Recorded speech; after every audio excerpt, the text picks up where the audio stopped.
So last classes में हम लोगों ने डिस्कस किया था ग्लूकोज के फाइनल मेटाबॉलिज्म को लेकर के, जहाँ पर आप लोगों को समरी की गई कि किस तरीके से आप देखेंगे जो सटल सिस्टम है उसका क्या कॉन्सेप्ट होता है, कैसे सटल सिस्टम काम करता है आपका, और पूरा जो एनर्जी का एटीपी का जो सीट है उसके बारे में हम लोगों ने डिस्कस किया था, और पास्चर इफेक्ट के बारे में देखा था, वार्बर इफेक्ट के बारे में देखा था। ये सारे कॉन्सेप्ट आप प्रीवियस क्लासेस में पढ़ करके आ चुके हैं, राइट। तो ग्लूकोज का जो कंप्लीट मेटाबॉलिज्म था उसके बारे में हम लोगों ने देख लिया और समझ लिया कि कैसे ग्लूकोज का मेटाबॉलिज्म होता है एरोबिक रेस्पिरेशंस के कंडीशंस में।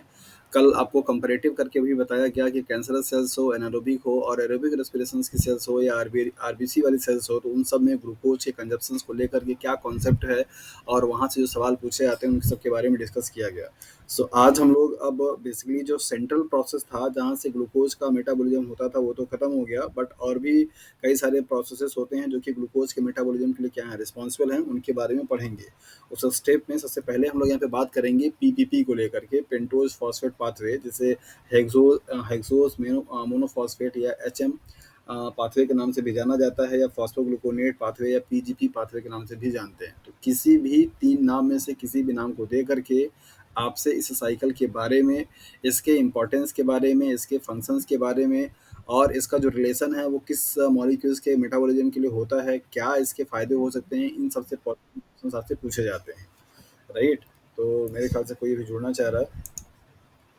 अमित कुमार। तो हम लोग अभी आप यहाँ पे देखेंगे कि ये पीपीपी मीन्स ट्रिपल पी या एचएमपी या पीजीपी, ये पाथवे क्या होता है, क्या इसका सिग्निफिकेंस है, कहाँ पे ये पाया जाता है, ये सारी चीज़ों के बारे में हम लोग डिस्कस करेंगे। नॉर्मली आपने देखा कि ग्लूकोज का मॉलिक्यूल जो कि central pathway glycolysis, TCA cycle, electron transport chain, और इसके बाद लास्ट में आपको पढ़ाया गया था एटीपी सिंथेस के बारे में। इनसे होते हुए पूरा आपका ऑक्सीडाइज होकर के एटीपी का क्या कर रहा है, जनरेशन कर रहा है, और फाइनली वहाँ पे आपका H2O मॉलिक्यूल्स का फॉर्मेशन होता है। लेकिन उसके अलावा भी साइड में और भी कई सारे बाकी साइकिल और पाथवेज चलते रहते हैं ग्लूकोज को डायरेक्टली और इनडायरेक्टली मेटाबोलाइज करने के लिए, और इन सब के पीछे ये सारे जो साइकिल्स होते हैं उनको चलने के पीछे लॉजिक सिर्फ एटीपी जनरेट करना नहीं होता है, बल्कि अदर मॉलिक्यूल्स जो कि आपको न्यूक्लिक एसिड को बनाने के लिए, या आपको प्रोटीन्स को बनाने के लिए, या फिर आपको लिपिड को बनाने के लिए, इन सारे मॉलिक्यूल्स की जिनकी ज़रूरत होती है उन सारे मॉलिक्यूल्स का फॉर्मेशन होता है इन सारे प्रोसेस से। तो पीपीपी भी एक ऐसा ही प्रोसेस है जिस पाथवे के थ्रू जो मॉलिक्यूल्स बनते हैं उनका मॉलिक्यूल्स का की जो रिक्वायरमेंट होती है, वैसे that is the DNA means nucleic acid के सिंथेसिस करने के लिए, मीन्स न्यूक्लियोटाइड सिंथेसिस करने के लिए, या फिर आपका 5 कार्बन का शुगर देता है जो कि आपका बेस माना जाता है न्यूक्लियोटाइड को बनाने के लिए। तो ये सारी चीज़ें वहाँ से जनरेट होती हैं। तो देखते हैं कि ये पेंटोज फॉस्फेट पाथवे या हेक्सोस मोनोफॉस्फेट पाथवे या फॉस्फोग्लूकोनेट पाथवे ये कहाँ पे पाया जाता है, क्या इसका कॉन्सेप्ट है। आपको यहाँ पे दिखाया जा रहा है कि this is the alternative pathway for the glucose metabolism.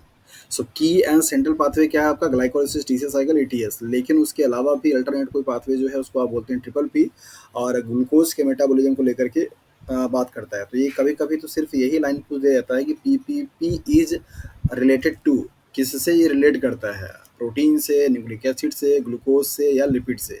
तो इस चीज़ से भी सवाल आपका सिंपली बनता है, तो आप उसको जानते रहिए कि ट्रिपल पी पाथवे ग्लूकोज के को मेटाबोलाइज करने के लिए एक पाथवे है जो कि मेन पाथवे नहीं है, अल्टरनेट पाथवे है। मीन्स ऐसा नहीं है कि ये हमेशा चलता रहेगा या फिर यही आपका मेन पाथवे होगा। ग्लाइकोलाइसिस जो काम कर रहा है अपना करता रहेगा, बट ये भी साइड में आपका चलता रहता है। इसकी भी लोकेशन जिस तरीके से आपने ग्लाइकोलाइसिस के लिए पढ़ा कि साइटोप्लाज्म में पाया जाता है, सेम पीपीपी पाथवे भी साइटोप्लाज्म में ही आपका क्या है पाया जाता है। मीन्स इसके जितने भी एंजाइम्स होते हैं या जितने भी मॉलिक्यूल्स होते हैं उनकी अकरेंस कहाँ पे है, साइटोप्लाज्म में है। और ये पूरा पाथवे 2 स्टेप में क्या होता है, कंप्लीट होता है। जिस तरीके से ग्लाइकोलाइसिस में आपने देखा था कि वहाँ पे भी 2 फेजेज़ होते हैं, प्रिपरेटरी फेज़ और पे ऑफ फेज़। उसी तरीके से यहाँ पे भी आपका 2 फेजेज़ होता है। एक आपका होता है ऑक्सीडेटिव जिसका नेचर होता है इरिवर्सिबल, और दूसरा होता है आपका नॉन ऑक्सीडेटिव जिसका नेचर होता है रिवर्सिबल। तो ये कॉम्बिनेशन बना करके आपसे पूछे जाते हैं, इसको ध्यान से समझिएगा कि ये जो 2 फेज़ आपका होता है वो आपका क्या है, that is the oxidative phase होता है। अ, ऑक्सीडेटिव फेज होता है, और ये ऑक्सीडेटिव फेज का नेचर कैसा होगा आपका, इरिवर्सिबल होगा। जबकि एक कैसा आपका होता है, that is the non oxidative. ये 2 फेज में मिला करके आपका ये पूरा का पूरा प्रोसेस क्या होता है, कंप्लीट होता है, और ये कैसा होगा आपका, रिवर्सिबल होगा। तो कभी-कभी आपसे यही सवाल पूछता है कि पीपीपी में जो आपका कॉम्बिनेशंस बनाने के लिए देता है कि ऑक्सीडेटिव और नॉन ऑक्सीडेटिव जो प्रोसेस होता है उनके लिए क्या स्टेटमेंट सही है? क्या ये इरिवर्सिबल रिएक्शन होते हैं या रिवर्सिबल रिएक्शन होते हैं? इस तरीके से आपसे पूछा जाता है। तो आप अच्छे तरीके से समझिए, यहाँ पे लिखा भी है, ये जो पूरा ब्लू कलर का जो बॉक्स आपको दिखाई दे रहा है, ये ऑक्सीडेटिव फेज़ को बताता है और इसका नेचर कैसा है आपका इरिवर्सिबल। जो आपको हल्का येलो कलर का दिखाई दे रहा है वो आपका नॉन ऑक्सीडेटिव है, कैसा होता है रिवर्सिबल नेचर का। तो ये 2 फेज़ में आपकी ये पूरी की पूरी पाथवे जो होती है वो क्या है कंप्लीट होती है। तो ऑक्सीडेटिव फेज़ को जिसको आप इरिवर्सिबल फेज़ के नाम से भी जानते हैं, क्या उसमें होता है, और नॉन ऑक्सीडेटिव फेज़ को आप रिवर्सिबल फेज़ के नाम से जानते हैं। सो प्राइम फंक्शन आपका क्या है इस पूरे पेंटोज फॉस्फेट पाथवेज के साइकिल के चलने का और उससे होने वाले मॉलिक्यूल्स का? पहले साइकिल पर नजर डालते हैं। यहाँ पे ग्लूकोज का ही सेकंड स्टेप का मॉलिक्यूल्स है, that is the glucose 6 phosphate, जिसको आप जी6पी के नाम से भी जानते हैं। तो यहाँ से आपका एंजाइम है ग्लूकोज 6 फॉस्फेट डिहाइड्रोजिनेज, जो कि आपका एन से लेकर के एन का क्या करता है, सिंथेसिस करता है। तो यहाँ पे आपका क्या बन जाएगा, ग्लूकोज 6 फॉस्फोग्लूकोनेट, मतलब या 6 फॉस्फोग्लूकोनेट के कंपाउंड आपका यहाँ पे बनेगा, ग्लूकोज मॉलिक्यूल्स का वो हो जाएगा। इसके बाद नेक्स्ट स्टेप में आपके जब राइबोलोज 5 फॉस्फेट बनेगा, तो यहाँ पे फिर से आपका क्या होगा, एक एन का फॉर्मेशन होगा। और ये आपका राइबोलोज जो 5 फॉस्फेट होगा, जो कि आपका दैट इज़ 5 कार्बन के कंपाउंड्स हैं, ये 5 कार्बन कंपाउंड फिर आपका नॉन ऑक्सीडेटिव फेज में क्या करेगा, एंटर कर जाएगा, और वहाँ पे ये 3 कार्बन 4 कार्बन 5 कार्बन का तो है ही, 4 कार्बन 3 कार्बन के कंपाउंड में क्या होता है, कन्वर्ट हो जाता है। तो ये आपका जो यहाँ पे आपको दिखाई दे रहा है राइबोज 5 फॉस्फेट, ये आपका यूज हो जाएगा कहाँ पे, न्यूक्लियोटाइड की बायोसिंथेसिस करने के लिए। ऐसे ही इसका डिग्रेडेशन कन्वर्जन होने से इरेथ्रोज बन जाता है, तो इरेथ्रोज आपका आरबीसी सेल्स में चला जाता है काउंट होने के लिए। फ्रक्टोज 6 फॉस्फेट है, तो ये फ्रक्टोज 6 फॉस्फेट आपका ग्लाइकोलाइसिस के प्रोसेस में क्या होगा, आपका चला जाएगा, तो वहाँ से भी पार्टिसिपेट कर सकता है, जहाँ पे आपको ये लिखा भी गया है। तो इस पीपीपी पाथवे से, जो कि आपका ग्लाइकोलिसिस के एक इंटरमीडिएट कंपाउंड से, ग्लूकोज 6 फॉस्फेट के कंपाउंड से आपका ये पाथवे क्या होता है, स्टार्ट होता है, और ख़त्म कहाँ पे होगा, आपका फ्रक्टोज 6 फॉस्फेट पे। और ये फ्रक्टोज 6 फॉस्फेट जो होता है आपका जाकर के ग्लाइकोलिसिस पाथवे में इन्वॉल्व हो जाता है, और ग्लाइकोलिसिस चलेगी तो बेसिकली आपका जो होगा वो बाकी टीसीए साइकिल और इलेक्ट्रॉन ट्रांसपोर्ट भी चलेगा। तो दूसरा यहाँ पे जो कंपाउंड बना, दैट इज द राइबोलोज 5 फॉस्फेट, ये बहुत इंपॉर्टेंट है, और इसको आप यहाँ पे स्टार लगा लीजिए। ऐसे सवाल आपसे पूछे जाते हैं। पूछा कैसे जाएगा, घुमा करके, कि न्यूक्लियोटाइड बायोसिंथेसिस करने के लिए राइबोलोज 5 फॉस्फेट या प्रिकर्सर कार्बोहाइड्रेट का मॉलिक्यूल जो होता है वो कौन से फेज में बनता है ड्यूरिंग द पीपीपी पाथवे। इस तरीके से सवाल आपसे पूछे जाते हैं। Right, the precursor carbohydrate molecules for the nucleotide biosynthesis is formed in PPP pathway। कौन से रिएक्शंस में या कौन से फेज में आपको कॉम्बिनेशन बना करके देगा, ऑक्सीडेटिव रिवर्सिबल रिएक्शन में, नॉन ऑक्सीडेटिव इरिवर्सिबल रिएक्शन में, ऑक्सीडेटिव इरिवर्सिबल में, नॉन ऑक्सीडेटिव रिवर्सिबल में। ऐसे 4 ऑप्शन बना करके आपसे सवाल पूछे जाते हैं। तो आप यहाँ पे ध्यान दीजिए, कलर से आपको सेपरेट किया गया है और आपको दिख भी रहा है बहुत अच्छे तरीके से कि जो नॉन ऑक्सीडेटिव आपका फेज है, जिसे आप रिवर्सिबल फेज के नाम से भी जानते हैं, उस फेज में आपका जो राइबोलोज 5 फॉस्फेट है, वो आपका राइबोज फॉस्फेट में बन रहा है, जो कि न्यूक्लियोटाइड का एक बेस माना जाता है कार्बोहाइड्रेट का। उसी पर आपका नाइट्रोजनस बेसेस और फॉस्फेट जुड़ करके न्यूक्लियोटाइड का क्या करते हैं, सिंथेसिस करते हैं। तो दैट इज़ वाई यहाँ पे लिखा गया है न्यूक्लियोटाइड बायोसिंथेसिस में। तो राइबोज 5 फॉस्फेट जो कि आपका एक शुगर है 5 कार्बन का, और ये शुगर आपका यूज होता है न्यूक्लियोटाइड के सिंथेसिस में। जब यहाँ पे फिर से एक कार्बन का डिग्रेडेशन होगा, तो ये मतलब कन्वर्जन होगा, तो आपका फ्रक्टोज 6 फॉस्फेट बनेगा। यहाँ से आपका इरेथ्रोज भी बन जाता है, तो वो इलेक्ट्रोज आपका आरबीसी में चला जाएगा। बाकी आपका फ्रक्टोज 6 फॉस्फेट जो है वो ग्लाइकोलिसिस में जाकर के ग्लाइकोलिसिस की प्रोसेस कंटिन्यू करेगा। तो अल्टरनेट क्यों बोला गया, अल्टरनेट इसलिए बोला गया कि इसको चलाने के लिए जो एंजाइम्स की रिक्वायरमेंट है वो ग्लाइकोलिसिस से डिफरेंट है। इस प्रोसेस में बनने वाले जो इंटरमीडिएट कंपाउंड है वो भी ग्लाइकोलिसिस से क्या है, डिफरेंट है। और इससे बनने वाले जो इंटरमीडिएट कंपाउंड है वो ग्लाइकोलिसिस में जाकर के फिर से इन्वॉल्व हो सकते हैं। तो मीन्स कि ग्लाइकोलिसिस को के प्रोसेस को चलने के लिए हमेशा ग्लूकोज ही आपका प्राइमरी कंपाउंड हो, ऐसा कोई ज़रूरी नहीं है। फ्रक्टोज 6 फॉस्फेट या ग्लूकोज 6 फॉस्फेट से भी वो काम स्टार्ट हो सकता है by the production of intermediate compound. इस चीज़ से आपको ये चीज़ समझ में आना चाहिए। इस केस में जो आपका एन मॉलिक्यूल्स बना है उसका क्या क्या काम हो सकता है, कहाँ कहाँ पे वो रोल प्ले कर सकता है, इसको ध्यान से देखिए। तो एन मॉलिक्यूल्स क्या है, कोलेस्ट्रॉल के सिंथेसिस में करेगा, ये आपका लिपिड मॉलिक्यूल्स है। फैटी एसिड के सिंथेसिस में ये लगता है। दूसरा, रिडक्शन ऑफ ग्लूटाथायोन, जो कि आपका रिएक्टिव ऑक्सीजन स्पीशीज़ के इंजरी से बचाने का क्या करता है, काम करता है। ये as glutathione is act as antioxidant molecule, antioxidant molecule. जब आपकी बॉडी स्ट्रेस कंडीशन में होती है तो आरएएस क्या होते हैं, जनरेट होते हैं, और उन आरएएस के का इफ़ेक्ट को नलीफाई करने के लिए हमारी बॉडी में एंटीऑक्सीडेंट मॉलिक्यूल्स का सिंथेसिस होता है। जैसे एस्कॉर्बिट जो है आपका, वो भी क्या है, एक एंटीऑक्सीडेंट। विटामिन सी आप बोला जाता है ना कि आप विटामिन सी खाइए, उससे आपकी बॉडी में क्या बनते हैं, एंटीऑक्सीडेंट बनते हैं। तो आपकी बॉडी में कोई भी टॉक्सिक मटेरियल जो बन रहा होगा उसको नलीफाई करने का काम करता है। तो विटामिन सी का प्रिकर्सर क्या है, एस्कॉर्बिक एसिड। तो जितना भी आप सिट्रस फ्रूट्स खाते हैं गर्मी के दिनों में, चाहे आप ऑरेंज खा रहे हैं, चाहे आप पाइनएप्पल का जूस पी रहे हैं, चाहे आप ग्रेप्स खा रहे हैं, इन सब में सिट्रिक एसिड का कंसंट्रेशन पाया जाता है। अगर आप ये खाते हैं तो आपकी जो स्किन है या फिर आपकी जो टिश्यूज़ है उनके डैमेज होने का चांस कम रहता है। आपकी बॉडी में जो ऑक्सीडेंट बन रहे हैं, मतलब कि ऑक्सीडाइजिंग मॉलिक्यूल्स बन रहे हैं रिएक्टिव स्पीसीज़ के फॉर्म में, उनको कंट्रोल करने के लिए एंटीऑक्सीडेंट की ज़रूरत होती है, जो कि आपका एस्कॉर्बिक एसिड एज़ काम करता है। तो उसी तरीके से ग्लूटाथायोन भी जो है वो भी एक एज़ एंटीऑक्सीडेंट का काम करता है आपकी बॉडी में। तो ये जो एनएडीपीएस मॉलिक्यूल्स ऑक्सीडेटिव फेज में फॉर्मेशन हुआ है, 2-3 क्वेश्चंस मैंने आपको यहाँ से बताए हैं, उनको ध्यान रखिएगा। पहला सवाल तब आपसे यही बन जाता है कि पीपीपी पाथवे में एनएडीपीएस का सिंथेसिस कौन से फेज में होता है? Reversible oxidative, irreversible oxidative, non reversible, मतलब नॉन रिवर्सिबल या इरिवर्सिबल नॉन ऑक्सीडेटिव, इस तरीके से कॉम्बिनेशन बना करके देगा। तो आप यहाँ पे ध्यान दीजिए कि आपको एनएडीपीएस मॉलिक्यूल की सिंथेसिस है वो कहाँ पे दिखाई दे रही है, सिर्फ और सिर्फ ऑक्सीडेटिव इरिवर्सिबल फेज में। और वो आपका एनएडीपीएस मॉलिक्यूल्स अलग अलग सेलुलर प्रोसेस में क्या होगा, यूज होगा। कोलेस्ट्रॉल के बायोसिंथेसिस में, फैटी एसिड के बायोसिंथेसिस में, या आपकी बॉडी में बने हुए जो आरओएस के मॉलिक्यूल्स होंगे उनको, उनके इफेक्ट को नलीफाई करने में भी क्या करता है, काम करता है।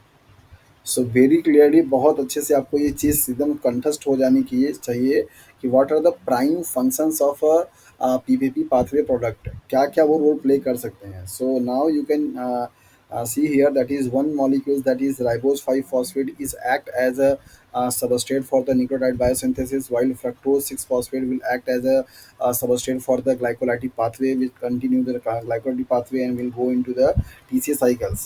So these are the three major prime role of PPP pathway, and this is the alternate pathway for the glucose metabolism.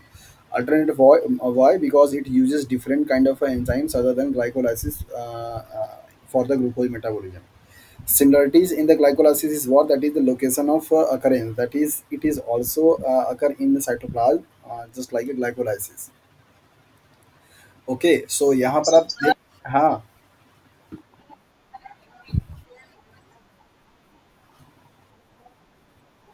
कुछ फ़र्क नहीं है इनका, सिर्फ ये रिड्यूस्ड फॉर्म माना जाता है। हाईली रिड्यूस्ड फॉर्म होता है आपका एनएडीपीएस, जबकि वो उतना रिड्यूस्ड फॉर्म में नहीं होता है। मोस्टली अगर आप बात करेंगे तो प्लांट के केसेस में अगर आप देखेंगे तो एनएडीपीएस आपको दिखाई देता है, जबकि अगर आप एनिमल केसेस की बात करते हैं तो एनएडीएस दिखाई देता है।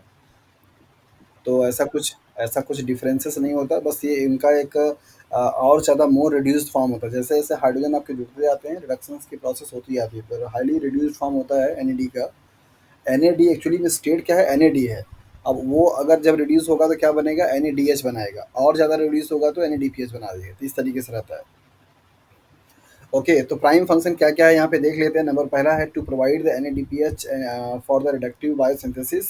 बायोसिंथेसिस होने के लिए आपका जो एनएडीपीएच की रिक्वायरमेंट है वो आपका प्रोवाइड करता है ये पाथवे। और दूसरा, to provide ribose 5 phosphate for the nucleotide biosynthesis. तो जैसा कि मैंने आपको यहाँ पे बता दिया कि ये राइबोज 5 फॉस्फेट न्यूक्लियोटाइड बायोसिंथेसिस के लिए क्या करता है, यूज होता है। So this is the concept of the pentose phosphate pathway. What is the significance and what different kind of molecules will form in this process, and what are the important role of NADPS formed during the oxidative irreversible phase of the pentose phosphate pathway. So this is all about the PPP pathway. Okay, so now we will move to the for the next, that is the glyoxylate cycle. Okay, so glyoxylate cycle क्या है, कहाँ पे ये चलता है, क्या इसका significance है, इसको यहाँ पे इस चीज़ से आपको सवाल पूछा जाता है। तो पहली जो लाइन आपको बता रही है कि ग्लाई ऑक्यूलेट साइकिल आपका सिर्फ और सिर्फ बैक्टीरियल सेल्स में, प्लांट सेल्स में पाया जाएगा, ये आपका एनिमल सेल्स में नहीं पाया जाता है। और ये बेसिकली अगर प्लांट के केस में अगर पाया जाएगा तो जो ऑर्गेनिल्स होगा उसको आप बोलते हैं ग्लाई ऑक्सीसोम। ये एक तरीके का स्पेशल पार्ट होता है जो कि सिर्फ और सिर्फ प्लांट सेल्स में पाया जाता है। एनिमल सेल्स में ग्लाइऑक्सिसोम्स नहीं पाए जाते हैं।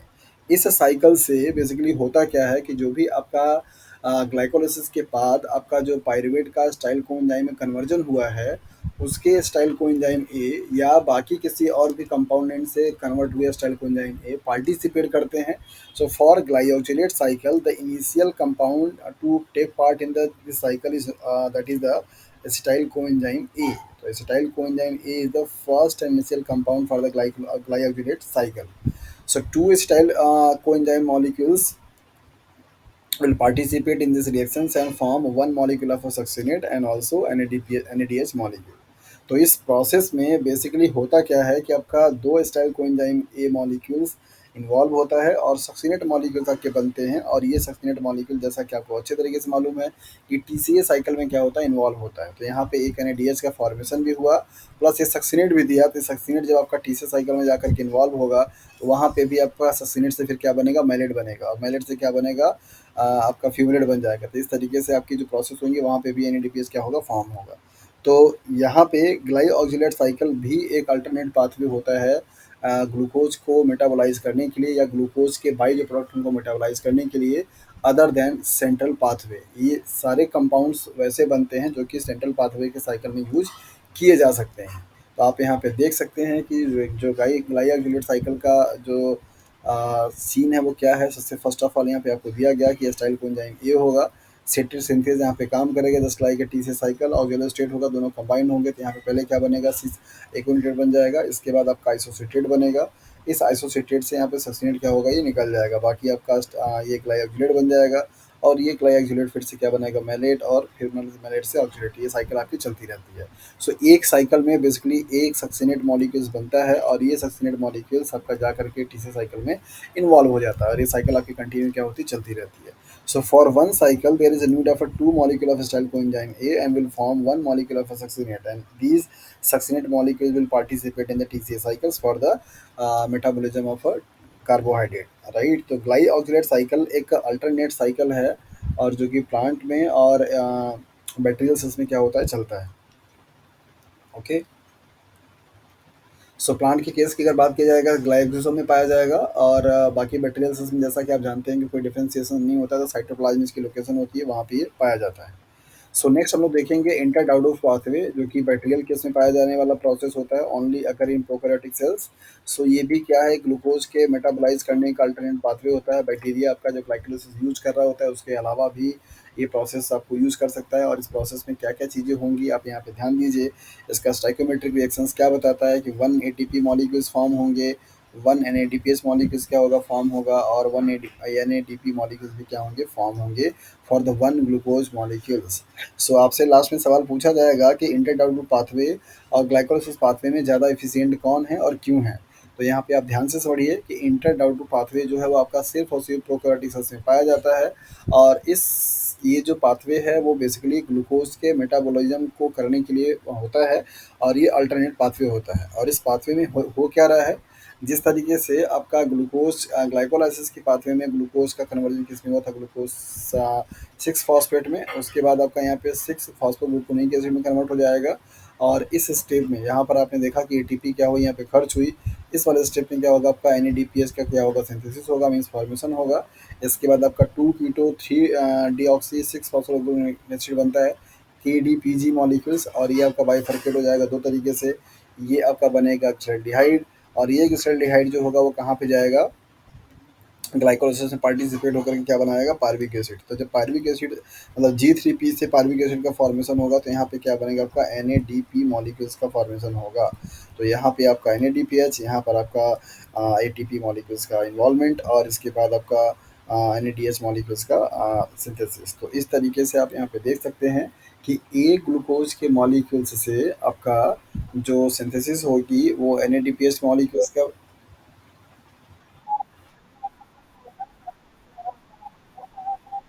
ये जस्ट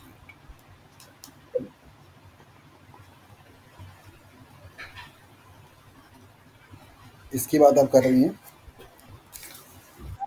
फिगर में एरो लगा है यूटिलाइज होने का, और स्टेटमेंट में लिखा है प्रोड्यूस होने का, है ना, जो कि दिक्कत है।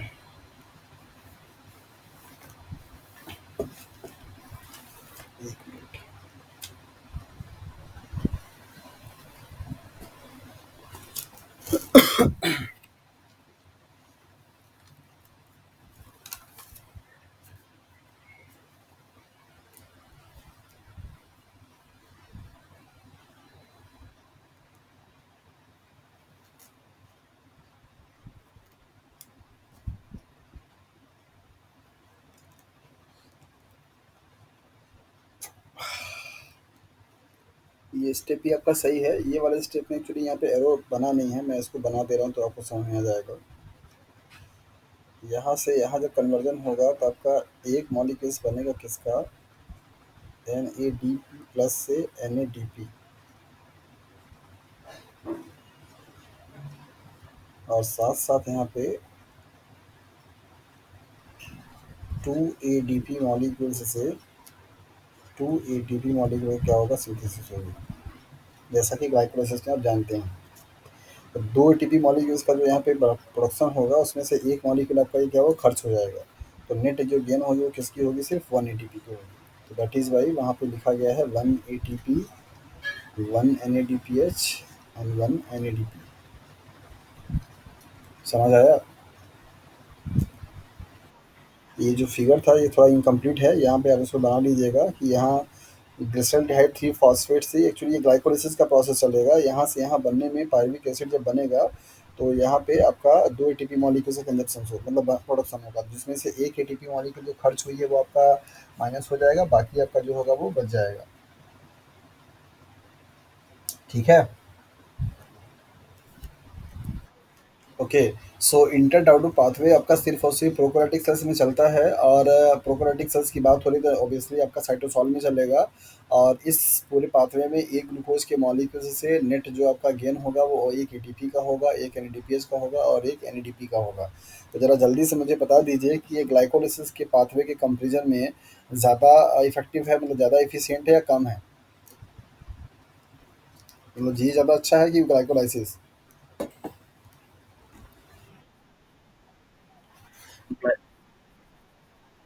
ओके, सबका आंसर यही है।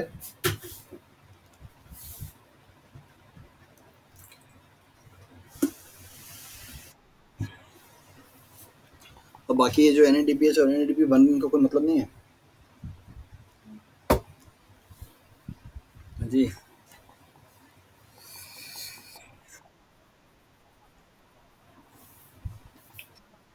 तो इसे पूरा कैलकुलेट करके बताइए ना। वेरी गुड, बहुत सही आंसर दिया आपने।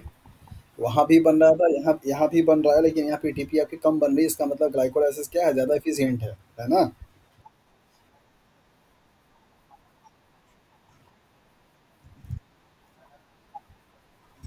तो यही कारण है कि ग्लाइकोलाइसिस आपका मेन पाथवे है, जबकि ये सब क्या है, आपके साइड वाले पाथवे हैं।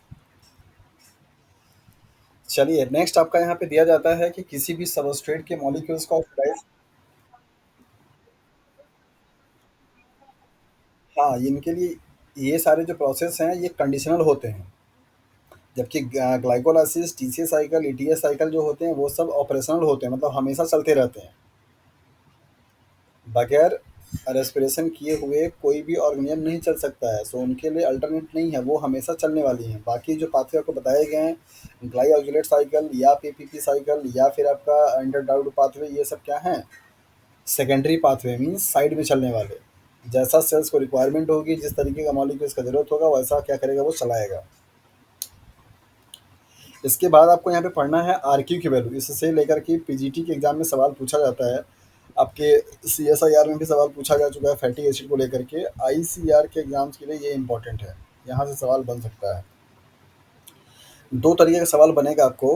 कोई ऐसे पूछेगा कि मान लीजिए कोई एक कंपाउंड है जिसके आरक्यू की वैल्यू क्या है, आपका मान लीजिए दे दिया गया 0.8 है। आप इस वैल्यू के बेसिस पे बताइए कि ये मॉलिक्यूल्स क्या है, फैट है, न्यूक्लिक एसिड है, या आपका प्रोटीन है, या कार्बोहाइड्रेट है, ऐसे देगा। या आपको बताया जाएगा, कोई नाम दे दिया जाएगा कि फलाना कंपाउंड है, जैसे मान लीजिए आपको दे दिया गया कि पल्मेटिक एसिड है, राइट, पल्मेटिक एसिड है और उसको ऑक्सीडाइज करने के लिए या उसकी आरक्यू की वैल्यू क्या होगी। तो दोनों तरीके से सवाल से बन सकते हैं, वैल्यू दे करके नेचर पूछा जाएगा, नेचर दे करके वैल्यू पूछा जाएगा। तो ये आरक्यू की वैल्यू क्या बताता है, आप उसको समझिए। किसी भी सबस्ट्रेट को ऑक्सीडेटिव प्रोसेस को हो करके उसे ऑक्सीडाइज करने के लिए लगने वाला जो टोटल आपका ऑक्सीजन होता है उसका, और उस मॉलिक्यूल्स के ऑक्सीडाइज होने से निकलने वाला जो कार्बन डाइऑक्साइड होता है उसका। मतलब CO2 molecules produced and O2 molecules consumed to oxidize that particular substrate molecules is known as respiratory quotient और RQ। तो RQ की वैल्यू जो होती है वो हमको यही बताती है कि किसी भी सबस्ट्रेट मॉलिक्यूल्स को ऑक्सीडाइज करने के लिए लगने वाला ऑक्सीजन और उससे बनने वाले कार्बन डाइऑक्साइड, इन दोनों के रेशियो की वैल्यू को आप बोलते हैं आर की वैल्यू। अगर इस आर क्यू की वैल्यू 1 आती है तो उसका नेचर क्या होगा, ग्लूकोज होगा। जैसे आपने पढ़ा है ग्लूकोज का फार्मूले के लिए क्या पढ़ लिया कि C6, या ऐसे आप पढ़ सकते हैं C6H12O6 प्लस 6O2 से यहाँ पे क्या बन जाता है 6CO2 प्लस H2O बनता है ना। तो यहाँ पे O2 की संख्या भी कितनी है 6 है, और इसकी भी संख्या कितनी है 6 है। जब आर की वैल्यू आप रखते हैं तो 6/6 इक्वल टू क्या आ जाता है 1 आ जाता है। तो जो भी आपके ग्लूकोज के मॉलिक्यूल्स होते हैं उनके लिए आर की वैल्यू क्या आती है 1 आती है। मतलब जितना नंबर ऑफ ऑक्सीजन मॉलिक्यूल्स वहाँ पे कंज्यूम होगा उतना ही सेम नंबर के मॉलिक्यूल्स आपका कार्बन डाइऑक्साइड क्या होता है बन जाता है। फैटी एसिड के लिए जो आपको दिया गया है वो क्या है 0.7 है, प्रोटीन्स के लिए क्या है आपका 0.9 है। मतलब अगर किसी भी सबस्ट्रेट का अगर आर की जो वैल्यू है अगर वो मतलब 1 से कम आती है, मतलब 6, 7, 8 अगर आपका आता है तो वो आपका बेसिकली क्या कहलाएगा फैटी एसिड कहलाएगा। और अगर आपका 9 आता है तो क्या कहलाएगा प्रोटीन कहलाएगा। इनसे कभी कभी आपको सवाल दे करके पूछ लिए जाते हैं कि इनसे क्या आप समझते हैं और इनका क्या मतलब आपको समझ में आता है। तो आप इनको टेबल पर थोड़ा देख लीजिए कि जो भी आपको दिया गया है यहाँ पे उनकी नेचर और उनका वैल्यू, उसके बेसिस पे आप क्या समझते हैं। यहाँ पे कुछ थोड़ा सा एक चीज़ और आप ऐड कर लीजिए। कभी कभी आपसे जैसे मान लीजिए फैटी एसिड आपको यहाँ पे दे दिया गया, फैटी एसिड का जो नेचर है वो कितना है, मतलब वैल्यू है 0.7, राइट। कभी कभी आपसे ऑर्गेनिक एसिड भी दे देता है। जैसे मान लीजिए ऑर्गेनिक एसिड,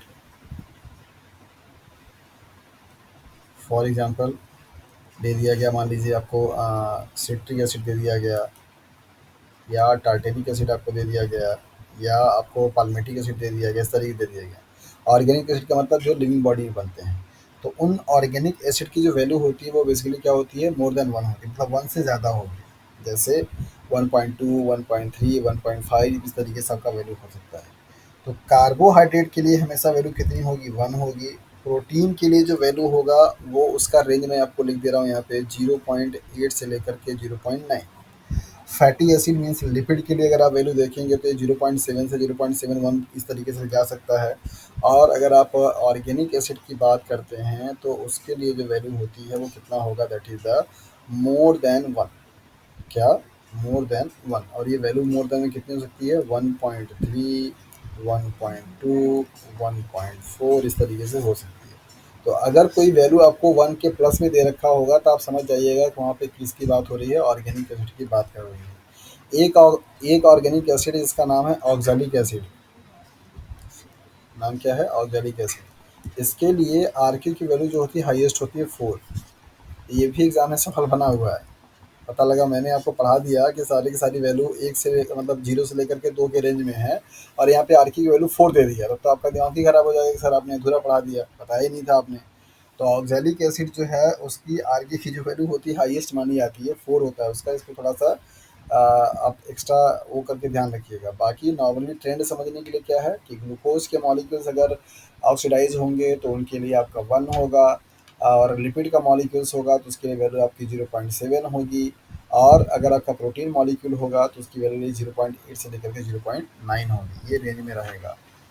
ओके, तो इस क्या हो गया,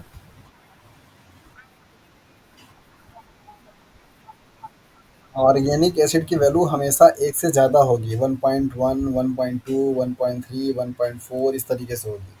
एक से ज़्यादा यहाँ पे लिखा हुआ है मोर देन 1। अगर मोर देन 1 किसी के लिए वैल्यू अगर आपको दे रखा है तो आप समझ जाइए कि वहाँ पे ऑर्गेनिक एसिड की बात कर रही है। ऑर्गेनिक एसिड का मतलब जो लिविंग सिस्टम में बनने वाले एसिड्स होते हैं, जैसे citric acid, picric acid, tartaric acid, oxalic acid, palmitic acid, है ना, ये सारे जितने भी होते हैं ये सब के सब आपके एग्जाम्पल किसके हैं, ऑर्गेनिक एसिड के हैं। तो ऑर्गेनिक एसिड के लिए आर क्यू की वैल्यू जो होगी वो मोर देन 1 होगी। हाईएस्ट जो वैल्यू दी गई है ऑर्गेनिक एसिड वो 4 के लिए बताया गया आपको, उसका आर क्यू वैल्यू 4 होता है, उसको भी आप अच्छे से याद रखिएगा। क्लियर है? तो जो लोग पीजीटी की तैयारी कर रहे हैं या आईसीआर की एग्जाम की तैयारी कर रहे हैं उनके लिए ये टॉपिक बड़ा इंपॉर्टेंट है। सीएसआईआर में भी यहाँ से सवाल पूछा गया है पार्ट बी में। लिपिड के मॉलिक्यूल दे करके पूछा गया है, आरक्यू की वैल्यू दे करके पूछा गया था कि उसका नेचर क्या होगा। तो जल्दी से याद रखिए, प्रोटीन ग्लूकोज के लिए क्या होगा 1 होगा, और लिपिड के लिए क्या होगा 0.7 होगा, मतलब 1 से कम होगा, और प्रोटीन के लिए क्या होगा 0.8 से लेकर 0.9 होगा, और ऑर्गेनिक एसिड होगा तो 1 से ज़्यादा होगा। हाईएस्ट किसके लिए है? ऑर्गेनिक एसिड के लिए। तो ये सब जो कचरा हो गया यहाँ पे इसको थोड़ा सा हम लोग साफ साफ लिख देते हैं, और अच्छे से समझ जाइए कि अगर आपका यहाँ पे मान लीजिए फर्स्ट नंबर पे आपका ये है, सेकंड नंबर पे आपका ये है, थर्ड नंबर पे आपका ये है, तो अगर यहाँ पे चौथे नंबर पे हम लोग बात करें किसका, ऑर्गेनिक एसिड का, ऑर्गेनिक एसिड का एग्जांपल जैसे मैंने बताया तो उसके लिए क्या होगा, मोर देन 1, मतलब 1.2, 1.3, 1.4 इस तरीके से वैल्यू हो सकती है। पांचवा यहाँ पे लिख लीजिए ऑक्सैलिक एसिड, जिसके लिए आर की वैल्यू क्या होगी 4 होगी हाईएस्ट। तो ये 5 पॉइंट आप अगर याद रखेंगे तो रेस्पिरेटरी क्यूरेंट से आपका कोई भी सवाल छूटेगा नहीं, आसानी से कर पाएंगे।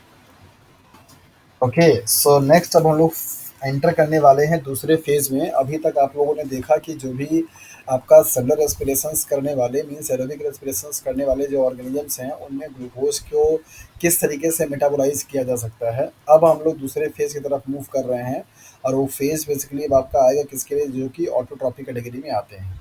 यहाँ पे भी ग्लूकोज मेटाबॉलिज्म की ही बात की जाएगी कि क्या, अभी आपने देखा था कि ग्लूकोज कैसे डिग्रेड किया जा रहा है, अब आप देखेंगे ग्लूकोज कैसे फॉर्म होगा। तो जस्ट उल्टा है। तो पहले वाला अभी आपने जो प्रोसेस पढ़ा है वो क्या था, कैटाबॉलिज्म था, मीन्स ग्लूकोज का कैटाबॉलिज्म था। अब ये जो प्रोसेस आप पढ़ने जा रहे हैं वो ग्लूकोज का एनाबॉलिज्म है, किस तरीके से ग्लूकोज के मॉलिक्यूल की सिंथेसिस होती है, और वो ग्लूकोज का मॉलिक्यूल आपका सुक्रोज में कैसे कन्वर्ट होता है, या आपका पॉलीसेकेराइड में से स्टार्च में कैसे कन्वर्ट होगा। तो इस तरीके से ये आपके ग्लूकोज के मेटाबॉलिज्म का एनाबॉलिक क्या है आपका प्रोसेस स्टेप है।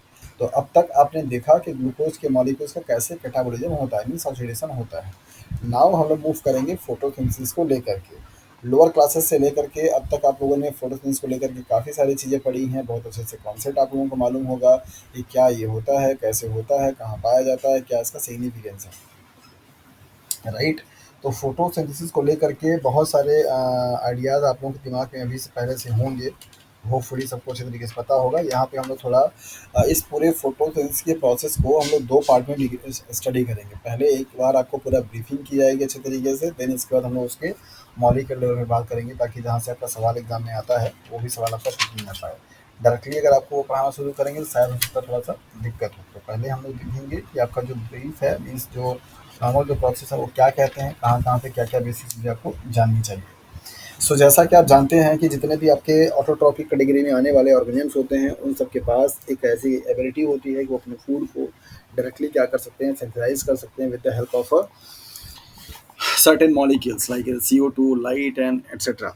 सो फोटोसिंथेसिस को अगर हम लोग 3 डिफरेंट तरीके से डिफाइन करना चाहें, नंबर पहला फिजिकल मेथड से,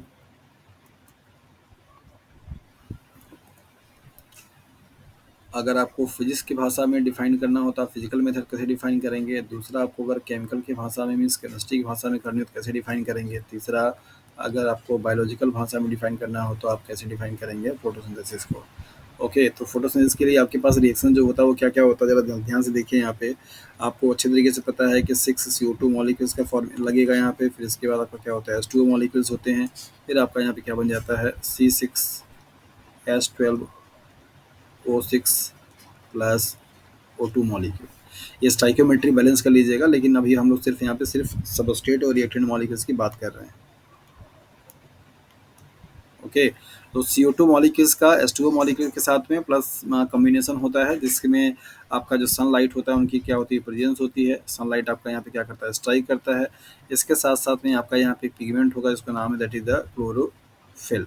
ये 4 कंपोनेंट क्या हैं आपके इम्पोर्टेंट है। नंबर पहला CO2 मॉलिक्यूल, नंबर दूसरा वाटर मॉलिक्यूल, नंबर तीसरा सनलाइट और चौथा दैट इज़ द क्लोरोफिल। ये 4 कंपोनेंट में से कोई भी एक कंपोनेंट अगर मिसिंग होगा so there will be no process of photosynthesis. So these 4 components are essential for the process of photosynthesis, and it has been previously proved by the various experiment that ki a photosynthesis process needs these 4 component molecules: CO2, H2O, water, and sunlight and chlorophyll.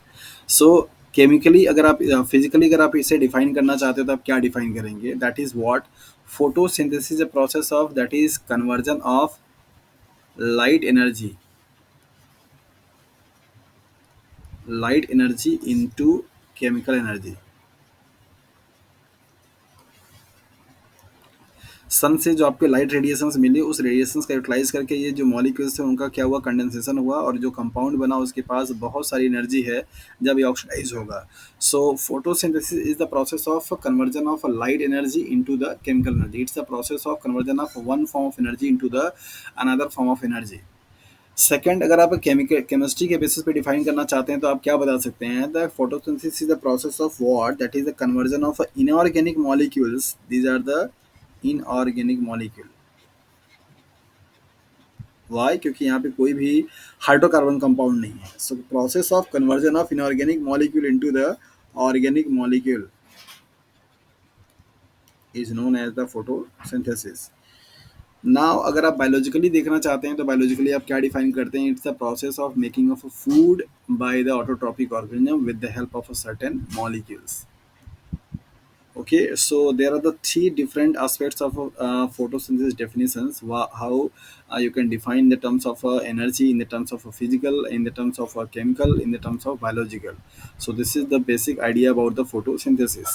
कि photosynthesis की process क्या होती है, क्या आप उसको define कर पाते हैं और क्या क्या क्या चीज़ें वहाँ पे ज़रूरत होती है। नॉर्मली लोअर क्लासेस में आपको पढ़ाया जा चुका है कि ये एक ऐसी प्रोसेस है जो कि सिर्फ ऐसे ही ऑर्गेनिज्म में पाया जाएगा जिनके पास एक अलग से क्या है, ऑर्गेनेल्स होना चाहिए जिसका नाम है दैट इज द क्लोरोप्लास्ट। अगर उनके पास वो है तो उस प्रोसेस में फोटोसिंथेसिस होगी उस सेल्स में, अगर नहीं है तो नहीं चलेगी। तो बेसिकली फोटोसिंथेसिस की जो प्रोसेस है वो किसके किस में चल सकती है? नंबर पहला, प्लांट में चल सकता है। दूसरा, बैक्टीरिया में चल सकता है। तीसरा, एनिमल में चल सकता है। चौथा, क्या फंगस में चल सकता है। पांचवा, एल्गी में चल सकता है। अगर आपको यही ऑप्शंस दे दिए जाएं कि फोटोसिंथेसिस की प्रोसेस इनमें से किस में नहीं होगी तो क्या आंसर लगाएंगे? फंगस में। ओके, फंगस में फोटोसिंथेसिस की प्रोसेस नहीं होगी, वेरी गुड। एनिमल में?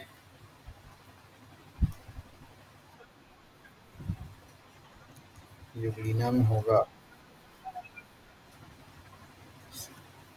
चलिए, इन्होंने बताया नहीं होगा, इन्होंने बताया यूग्लिना में होगा। और एल्गी में?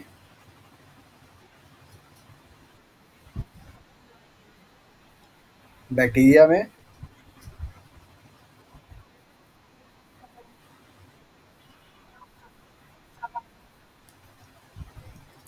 साइनोबैक्टीरिया को आप ब्लू ग्रीन एल्गी के नाम से भी जानते हैं, है ना?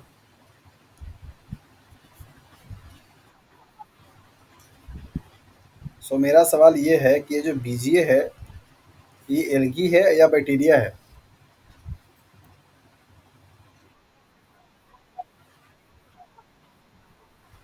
आप दो नाम यूज करते हैं सेम काइंड के ऑर्गेनिज्म के लिए, cyanobacteria, blue green algae. So blue green algae is what? That is algae और बैक्टीरिया।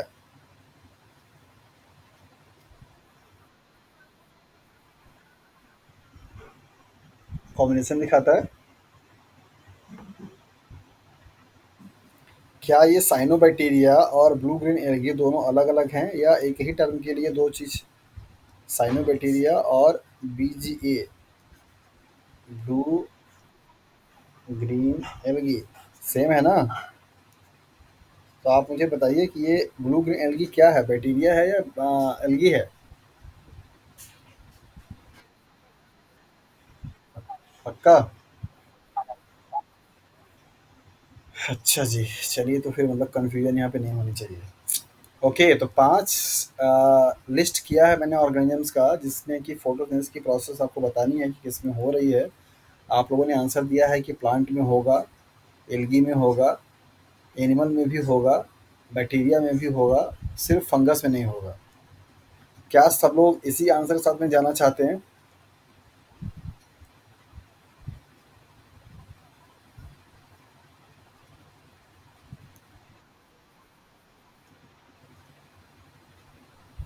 Very good.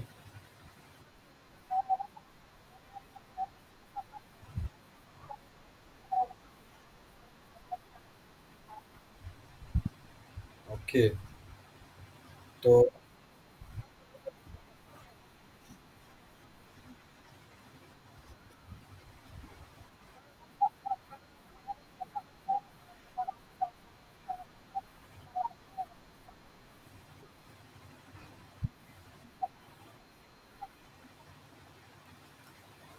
ओके, तो मतलब यहाँ पे आंसर्स में वेरिएबल है, मतलब 2 लोग हैं, मतलब 2 कैटेगरी है। एक कैटेगरी बता रहा है कि प्लांट में भी होगा, प्लस बैक्टीरिया में भी होगा, प्लस एल्गी में भी होगा, और एक लोग हैं जो कि बता रहे हैं प्लांट में भी होगा, बैक्टीरिया में भी होगा, एल्गी में भी होगा, एनिमल में भी होगा। सिर्फ फंगस ऐसा है जिसके लिए दोनों लोग कॉमन हैं, फंगस में नहीं होगा, ये सबको क्लियर है। क्या सारे प्लांट में फोटोसिंथेसिस होती है?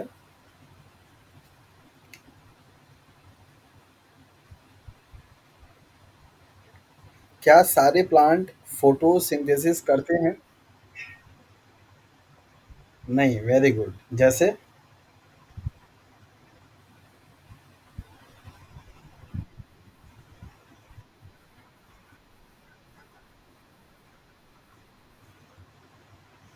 अरे,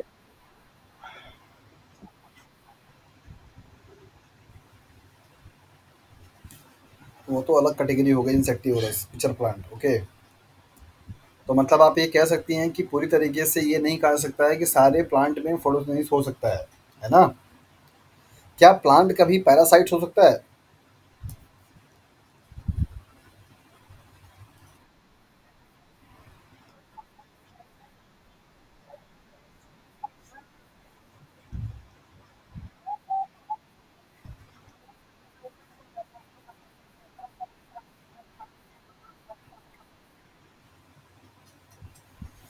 okay, so plants can be parasite, plants can be insecticides, plants can be autotroph। Okay, majority जितने भी ग्रीन प्लांट्स होते हैं वो सभी आपके क्या करते हैं, फोटोसिंथेसिस की प्रोसेस करते हैं। बट स्टेटमेंट बना करके अगर आपको दिया जाएगा कि फोटोसिंथेसिस के बारे में, क्या स्टेटमेंट सही नहीं है? ऑप्शन नंबर पहला, all plants have ability to photosynthesize, all bacteria, all algae, all fungus. इस तरीके से अगर आपको दिया जाएगा तो आपको ऐसे टाइप के सवाल को सॉल्व करने के लिए फैक्ट पता होना चाहिए।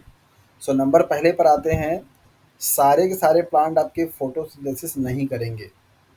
जिसमें आपने जाना कि पैरासिटिक नेचर के ही प्लांट होते हैं, जिसका नाम आप लोगों ने अभी एग्जाम्पल में बताया, अमरवेल। अमरवेल भी जो है आपका वो क्या है, पैरासाइट प्लांट में आता है, कई बार आपके एग्जाम में पूछा गया है पैरासिटिक प्लांट।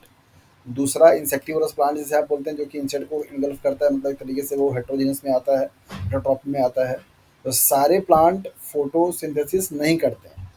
दूसरा बात है यहाँ पे एनिमल पे, क्या एनिमल की कैटेगरी में बिलोंग करने वाले ऑर्गेनिज्म भी फोटोसिंथेसिस कर सकते हैं? So answer is yes.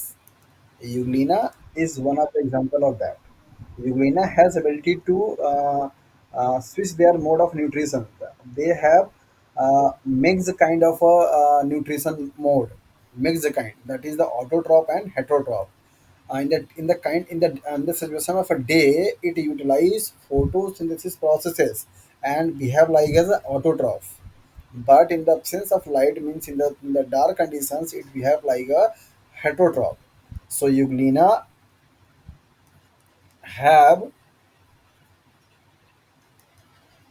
Mixotrophic in nature, autotrophic, heterotrophic, mixotrophic. तो ऑटोट्रॉपिक का मतलब जो कि पूरी तरीके से इंडिपेंडेंट हो, हेटरोट्रॉपिक का मतलब एक दूसरे से डिपेंड हो, और वीगोट्रॉपिक का मतलब हो दोनों कॉम्बिनेशन हो। तो यूग्लिना डे टाइम पे क्या करता है, बिहेव करता है ऑटोट्रॉप जैसा, जबकि नाइट टाइम पे बिहेव कैसा करता है, जैसे हेटरोट्रॉप जैसा। तो मतलब उसके पास ये एबिलिटी है, उसके पास पिगमेंट पाए जाते हैं फोटोसिंथेसिस करने के लिए। तो यूग्लिना आपका कह सकते हैं कि वो प्लांट और एनिमल के बीच का कनेक्टिंग लिंक भी माना जाता है। ऐसा इसलिए क्योंकि उसके पास बिहेवियर है, मतलब उसके पास एबिलिटी है कि वो बिहेव कर सकता है प्लांट के जैसा भी और एनिमल के जैसा भी। अब बात करते हैं फंगस पे। तो फंगस जैसा कि आप जानते हैं, किसी के ऐसा कोई भी स्पीसीज ऑफ फंगस नहीं है जिसके पास पिगमेंट सिस्टम हो, और पिगमेंट सिस्टम अगर नहीं है तो आपका वो फोटोसिंथेसिस की प्रोसेस नहीं कर पाएगा। तो फंगस वाला ऑप्शन आप लोगों का सही था, ये नहीं करेगा। एल्गी आपके पाए जाते हैं, इनमें आपका पिगमेंट होता है, तो ये फोटो ऑटोटॉप के नेचर के होते हैं। बैक्टीरिया में सारे बैक्टीरिया नहीं है जो कि आपका फोटोसिंथेसिस करेंगे। कौन कौन से हो सकते हैं, नंबर पहला आपने जाना यहाँ पे बीजीए, इसको आप साइनो बैक्टीरिया के नाम से भी जानते हैं। दूसरा आपका होता है आयरन सल्फर बैक्टीरिया, राइट, ये आयरन बैक्टीरिया, और दूसरा आप इसको बोलते हैं सल्फर बैक्टीरिया, सल्फर बैक्टीरिया। तो ये sulphur bacteria, iron bacteria, blue green algae mean cyano bacteria, ये सभी के पास पिगमेंट सिस्टम होता है और ये फोटोसिंथेसिस कर सकते हैं। तो फोटोसिंथेसिस को लेकर के ये चीज़ थोड़ा सा ध्यान रखिए कि कौन कौन से ऑर्गेनिज्म में क्या क्या चीज़ें हो सकती हैं, पॉसिबल क्या है। स्टेटमेंट बना करके कभी भी आपसे एग्जाम में सवाल पूछा जा सकता है।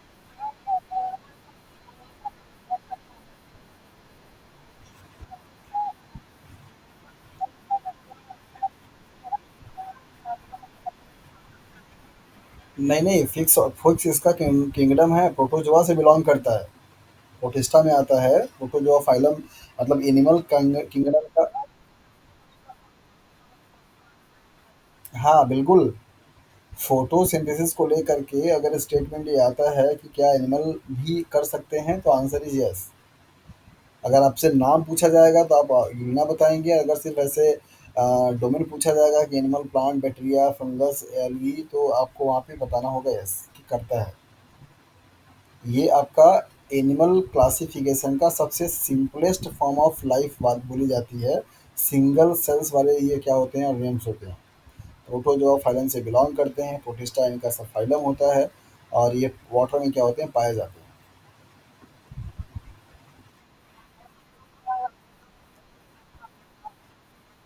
हम्म, मैंने इसलिए यहाँ पे चर्चा किया क्योंकि फोटोसिंथेसिस को लेकर के अगर ऑप्शंस में एनिमल दे दिया जाए तो बंदा मतलब बिना कुछ सोचे ही तुरंत टिक लगाएगा एनिमल वाले पे, कि एनिमल तो कभी कर ही नहीं सकता है ना। अगर जैसे सपोज आपको वहीं पे दे दिया जाता, मान लीजिए यही ऑप्शंस में आपको बना देता कि आपके पास क्या है, फंगस है, और आपके पास क्या है, बैक्टीरिया है, और आपके पास क्या है, एनिमल है, और आपके पास क्या है, प्लांट है। इनमें से कौन से ऑर्गेनिजम्स के पास फोटोसिंथेसिस करने की एबिलिटी नहीं है।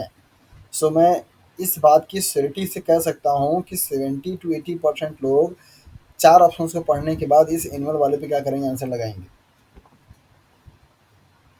क्योंकि उनके दिमाग में ये क्लियर है।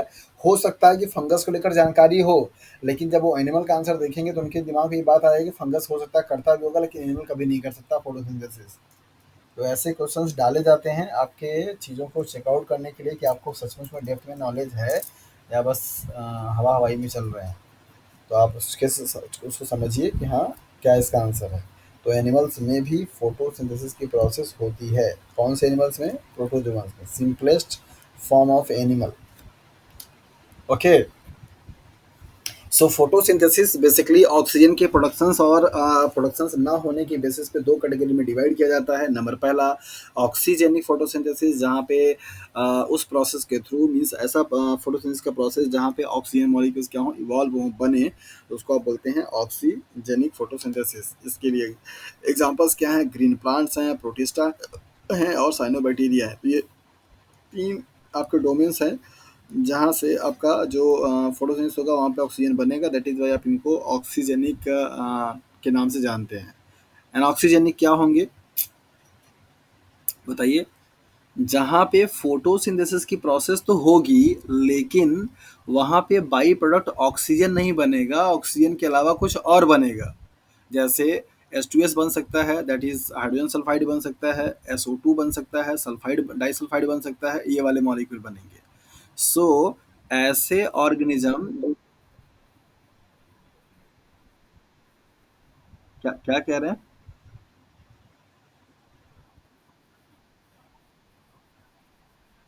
हाँ, बिल्कुल। अगर फ़ोटोसिंथेसिस की प्रोसेस में बाई जो प्रोडक्ट है, अगर आपका ऑक्सीजन के अलावा कोई दूसरा प्रोडक्ट बनना शुरू हो जाएगा, तो उसे आप एनॉक्सीजेनिक फ़ोटोसिंथेसिस या एनॉक्सीजेनिक ऑर्गेनिज़्म के नाम से जानते हैं। जबकि ऐसे ऑर्गेनिज़्म या ऐसा फ़ोटोसिंथेसिस जहाँ पे ऑक्सीजन का प्रोसेस क्या हो आपका, मीन्स ऑक्सीजन मॉलिक्यूल्स का क्या हो, फॉर्मेशन हो, तो उसे आप क्या बोलेंगे? That is the oxygenic photosynthesis या ऑक्सीजेनिक ऑर्गेनिजम्स बोलेंगे। राइट, तो इस चीज़ को अच्छे से याद रखिएगा। तो कभी कभी आपसे सवाल पूछा जा सकता है कि क्या ऐसा भी पॉसिबल है कि फोटोसिंथेसिस तो हो रही हो लेकिन ऑक्सीजन आपका ना बने, क्योंकि जनरली हम सब लोगों को ये पढ़ाया जाता है कि फोटोसिंथेसिस की प्रोसेस जब होगी तो वहाँ पे CO2 मॉलिक्यूल्स जो हैं वो वाटर मॉलिक्यूल के साथ में रिएक्ट करके आपका क्या बनाते हैं, C6H12O6 प्लस O2 मॉलिक्यूल। ये गैसियस फॉर्म में, ये भी गैसियस फॉर्म में, ये आपका लिक्विड फॉर्म में, ये आपका सॉलिड फॉर्म में। तो ये एक ऐसा रिएक्शन है जहाँ पे स्टेट के सारे फॉर्म एग्जिस्ट करते हैं। ये भी अपने आप में एक ब्यूटी है इस रिएक्शन का। तो चौथा फैक्ट आप ये भी जान लीजिए कि this is one of the examples of chemical examples of reactions in the biological system in which molecules found in all physical state, that is the that is gas, liquid and solid. Okay, तो आपसे सवाल पूछा जा सकता है कि क्या ऐसा भी कोई फोटोसिंथेसिस की प्रोसेस हो सकती है जहाँ पे आपका ऑक्सीजन मॉलिक्यूल का सिंथेसिस ना हो? तो हो सकता है कि एक बार दिमाग में कन्फ्यूजन आ जाए कि यार ऑक्सीजन फोटोसिंथेसिस में तो हमेशा यही पढ़ा है कि ऑक्सीजन बनता है, और अगर ऑक्सीजन नहीं बन रहा होगा फिर तो कहीं दिक्कत है, मतलब ये गलत स्टेटमेंट हो सकता है। लेकिन आप ध्यान दीजिए कि ये स्टेटमेंट आपका सही है। ऐसे बैक्टीरिया या ऐसे ऑर्गेनिज्म जो कि ऑक्सीजन प्रोड्यूस नहीं करते हैं उनको आप एनऑक्सीजेनिक बोलते हैं। इनका एग्जांपल है ग्रीन एंड पर्पल बैक्टीरिया। इनके केस में जो बाई प्रोडक्ट बनता है वो क्या बनता है, H2S या SO2, ये मॉलिक्यूल्स आपके बनते हैं। ओके, सवाल मेरा यहाँ पे ये है कि ये जो ये जो आपका वाटर और कार्बन डाइऑक्साइड मॉलिक्यूल्स के मिलने के बाद यहाँ पे जो बाई प्रोडक्ट बन रहा है आपका ग्लूकोज का और ऑक्सीजन का, ये ऑक्सीजन का सोर्स क्या है? यहाँ पे CO2 के मॉलिक्यूल्स के पास भी ऑक्सीजन है, यहाँ पे H2O मॉलिक्यूल के पास भी ऑक्सीजन है। So what are the sources of oxygen molecules involve in the during the photosynthesis process? CO2 और H2O।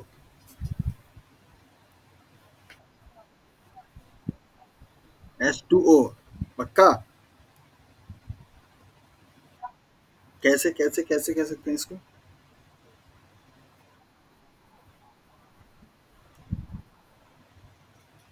अच्छा, और वही ऑक्सीजन निकलता है।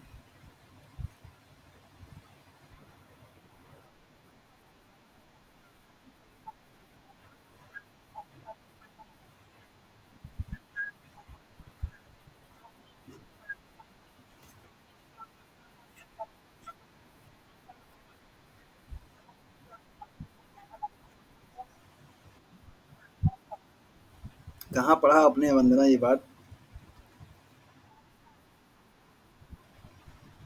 अच्छा, मैंने बताया था।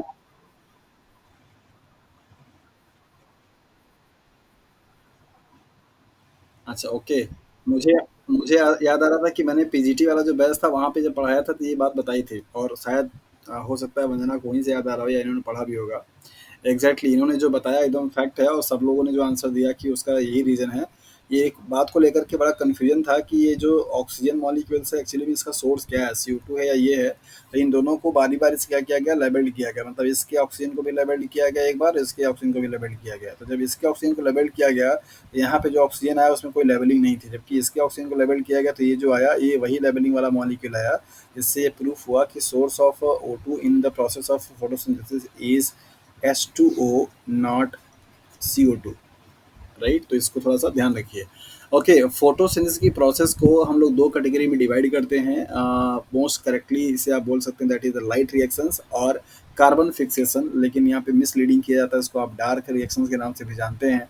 तो डार्क रिएक्शन जो होता है वो बेसिकली क्या है, कार्बन फिक्सेशन का स्टेज माना जाता है, जहाँ पे कार्बन मॉलिक्यूल्स क्या होते हैं, आपके फिक्स होते हैं। सो लाइट रिएक्शंस और डार्क रिएक्शंस क्या होते हैं, क्या इनका कॉन्सेप्ट होता है, क्या क्या प्रोसेस होती है, इन सबको हम लोग यहाँ पे समराइज करेंगे। सो उससे पहले यहाँ पे आप जो ऑर्गेनल्स है दैट इज द क्लोरोप्लास्ट, उसके एनाटॉमी को आप देख लीजिए कि क्या क्या चीज़ें होती हैं यहाँ पे। तो जैसा कि आप लोगों ने माइटोकॉन्ड्रिया के बारे में पढ़ा था, वैसा ही आप क्लोरोप्लास्ट को लेकर के भी पढ़ते हैं कि क्लोरोप्लास्ट भी एक डबल मेम्ब्रेन बाउंड ऑर्गेनल्स होती है।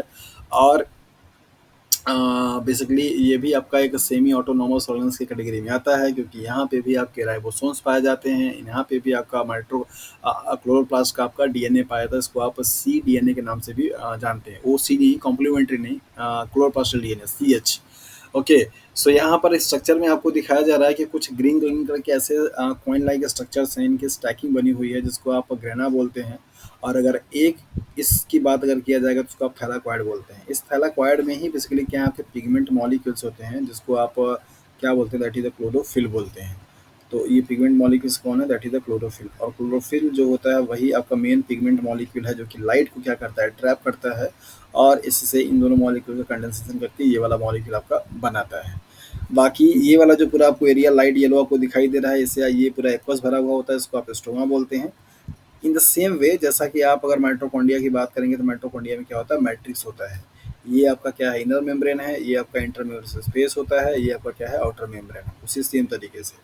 तो यहाँ पे भी अगर आप देखेंगे तो बेसिकली कंपार्टमेंट दिखाई देगा। एक सवाल आपको एक चीज़ बड़ा अच्छा है आपको यहाँ पे देखने को मिलेगा, मोस्ट ऑफ द टाइम पे जितने भी ऑर्गेनल्स होते हैं वहाँ पे कंपार्टमेंट की बात अगर किया जाए तो सिर्फ 2 कंपार्टमेंट दिखता है, राइट। एक तो उनके मैट्रिक्स का, ये वाले का, और एक उनके ये दोनों मेम्ब्रेन के बीच के स्पेस का, ये दोनों ही कंपार्टमेंट आपको दिखाई देते हैं। बट क्लोरोप्लास्ट के केस में अगर आप देखेंगे तो यहाँ पे आपको बेसिकली 3 कंपार्टमेंट दिखाई देंगे। क्या किसी को दिख रहा है?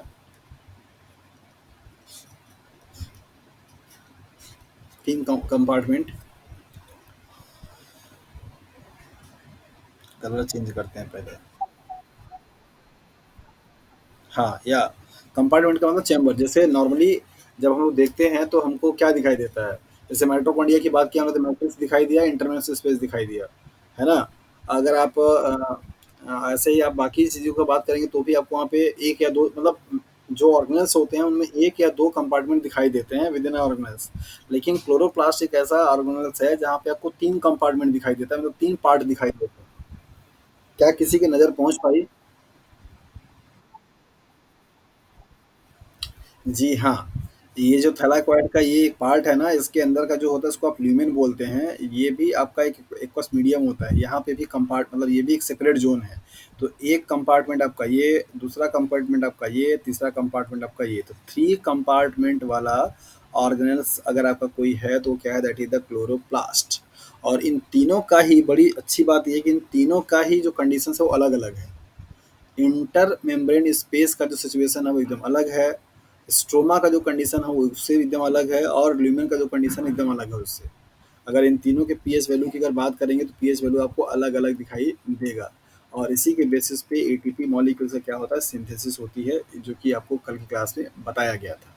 सो chloroplast basically 3 compartment means 3 different separate zone वाला क्या है आपका, एक double membrane bound semi autonomous organelles होता है, जिसको आप kitchen house of the cells के नाम से भी जानते हैं। कल की क्लास में आपको बताया था कि power house and semi autonomous उसको आप क्यों बोलते हैं। आज की क्लास में आपको जानने को मिल रहा है कि इसे kitchen house and semi autonomous organelles क्यों बोलते हैं। सेमी ऑटोनॉमस के लिए आपको बताया था कि जिनके पास अपना खुद का डीएनए हो, राइबोसोम हो, कि वो कुछ पार्ट अपना प्रोटीन का सिंथेसिस कर सकते हैं, उनको आप सेमी ऑटोनॉमस ऑर्गेन्स के नाम से जानते हैं।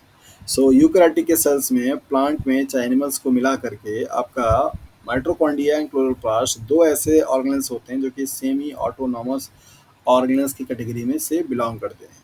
किचन हाउसहोल्ड सेल्स का मतलब ये हुआ कि ये खाना बनाने का काम करता है, तो प्लांट के लिए जो फूड है वो क्या है आपका, दैट इज स्टार्च है, मीन्स सुक्रोज है।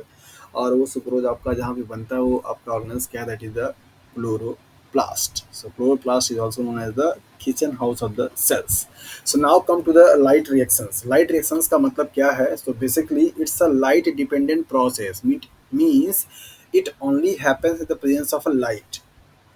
सो ऐसा प्रोसेस जो कि सिर्फ और सिर्फ लाइट के प्रेजेंस में ही ऑपरेट हो उसको आप बोलते हैं लाइट रिएक्शंस या लाइट डिपेंडेंट प्रोसेस। इस लाइट रिएक्शंस में कुछ मेजर इवेंट्स होते हैं जो कि इस तरीके से हैं। नंबर पहला, सबसे फर्स्ट ऑफ ऑल ये जो पिगमेंट मॉलिक्यूल आपको दिखाई दे रहा है, लाइट अगर आपका जब स्ट्राइक करता है तो क्या करेगा, यहाँ पे एब्जॉर्ब करेगा। So absorption of H nu means light का। ले, कहाँ पे कटी भैया आवाज?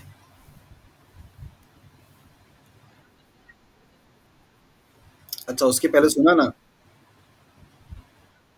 Okay, so light reactions means that is the light dependent process, means it only happens only in the presence of light. जब कभी भी प्लांट लाइट को एक्सपोज करेगा तभी जाकर के ये प्रोसेस क्या होगी, ऑपरेट होगी, राइट। उसी के सिनारियो में अगर देखा जाए तो डार्क रिएक्शन जो होता है वो लाइट इंडिपेंडेंट रिएक्शंस होता है। इसका कहीं से ये मतलब नहीं है कि वो सिर्फ डार्क में ही होगा। उसका मतलब ये हो जाता है कि वो उसको चलने के लिए लाइट की ज़रूरत नहीं है। वो रिएक्शंस आपका लाइट के प्रेजेंस में ऑब्सेंस में दोनों में ही चल सकता है। मोस्ट ऑफ द टाइम पे डार्क रिएक्शंस को लेकर के दिमाग में कन्फ्यूजन ये बनी होती है कि ये अंधेरे में चलने वाली प्रोसेस है। नहीं, इसका कहीं से ये मतलब नहीं है। वो रिएक्शंस लाइट इंडिपेंडेंट है, that means there is no need of light for the process of carbon fixation, so called as dark reaction. जिस तरीके से ग्लाइकोलाइसिस ऑक्सीजन इंडिपेंडेंट प्रोसेस है, that means that doesn't mean it only occurs in the absence of oxygen. It can happen and in the presence or absence of oxygen. Light reaction भी चलेगा। बिना light की reaction चले dark reaction चलेगा ही नहीं। अरे भाई, डार्क जो आपके इंडोर प्लांट होते हैं, आप क्या उनको उनका अंधेरे में रखते हैं? क्या कमरे में रखते हैं ना, तो कमरे में लाइट जलाते हैं कि नहीं जलाते?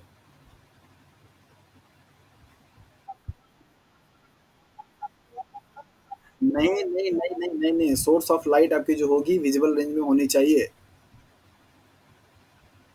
ठीक है।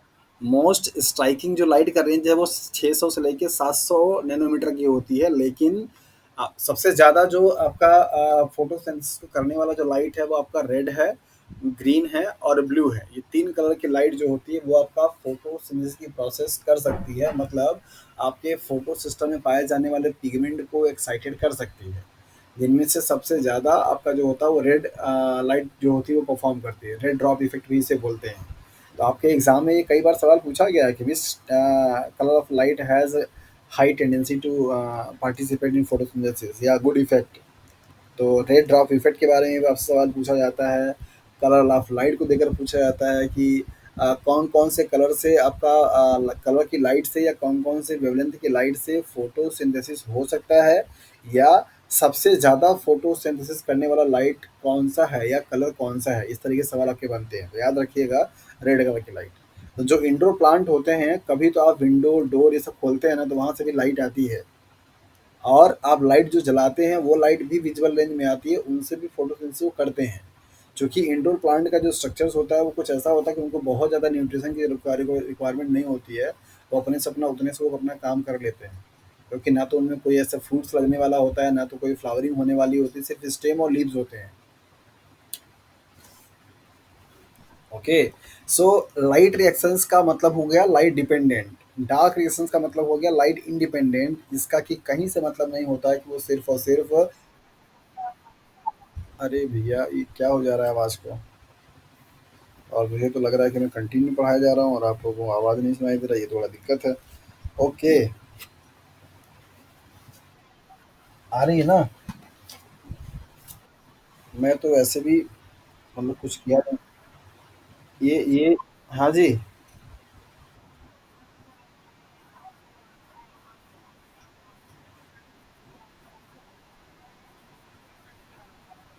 या विजुअल रेंज।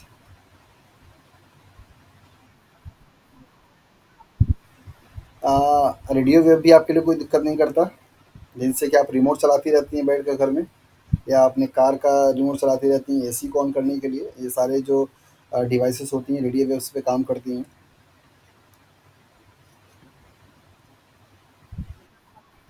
आपके लिए जो हार्मफुल रेडिएशंस हैं वो कौन है? आपके विजिबल रेंज के पहले वाली,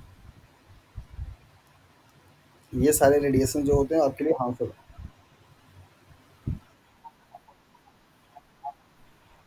क्या क्या ज़्यादा होती है?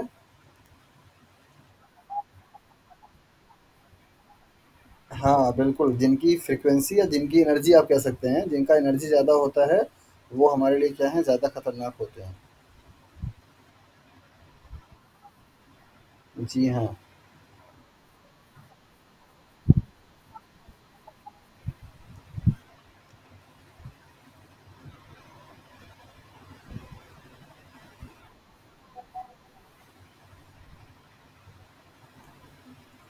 हेलो।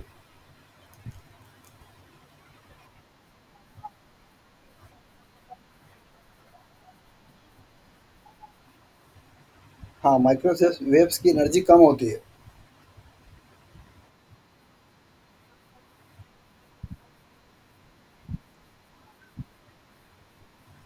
उसके पीछे का रीज़न वो नहीं है कि वो रेडिएशन का एक्सपोज़र होता है।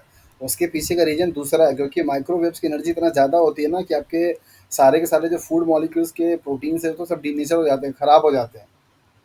नॉर्मल कुकिंग नहीं होती ना, तुरंत वो एक्चुअली रेडिएशंस के थ्रू पकता है, जबकि बाकी आप नॉर्मली जो पकाते हैं वो आपका हीट का ट्रांसफ़र उस तरीके से होता है, तो वहाँ पे दोनों का मैकेनिज़्म अलग होता है, दैट इज़ व्हाई मना किया जाता है। लेकिन अभी आज के फास्ट ट्रैक के ज़माने में वही होता है कि 1 मिनट रखा नहीं, 5-50 सेकंड में आपका पूरा का पूरा प्लेट का जो खाना गर्म हो जाता है। चलिए पहले इस टॉपिक को खत्म कर लेते हैं, नहीं फिर टॉपिक ज़्यादा खींच जाएगा, टाइम ज़्यादा लॉस हो जाएगा। तो लाइट रिएक्शंस में क्या-क्या प्रोसेस होगा? नंबर पहला, लाइट का अब्जॉर्प्शंस होगा यहाँ पे, जैसा कि आपने देखा। तो ये पिगमेंट मॉलिक्यूल्स क्या करेगा, लाइट को अब्जॉर्ब करेगा। और जैसे ही लाइट को अब्जॉर्ब करेगा तो जो वाटर मॉलिक्यूल होंगे उनकी क्या होगी, स्प्लिटिंग होगी। तो वाटर मॉलिक्यूल जब आपका स्प्लिट होगा तो कैसे बनेगा, यहाँ पे आप ध्यान दीजिए। 4 हाइड्रोजन निकल जाएगा, प्लस आपका क्या होगा, O2 मॉलिक्यूल निकल जाएगा। This is the splitting of water molecule. तो यहाँ पे क्या होगा, दैट इज 2 वाटर मॉलिक्यूल निकलेंगे। तो 2 वाटर मॉलिक्यूल का लाइट का जब स्प्लिटिंग होगा तो यहाँ पे 4 हाइड्रोजन निकलेगा और एक ऑक्सीजन मॉलिक्यूल निकल जाएगा। तो 2 प्रोसेस हो गए। तीसरा, ऑक्सीडेशन ऑफ वाटर, जो ये अभी आप ये दिख रहे हैं, इसी की बात ये कर रहा है। चौथा है formation of ATP and NADH. इस प्रोसेस में आपका एटीपी और एनएडीएच का क्या होता है, सिंथेसिस होती है। ऑक्सीजन मॉलिक्यूल का फॉर्मेशन होता है और ये ग्रेना पार्ट या थैलाकोइड ऑफ द क्लोरोप्लास्ट में पाया जाता है। तो ये वाला आपका वो साइट है।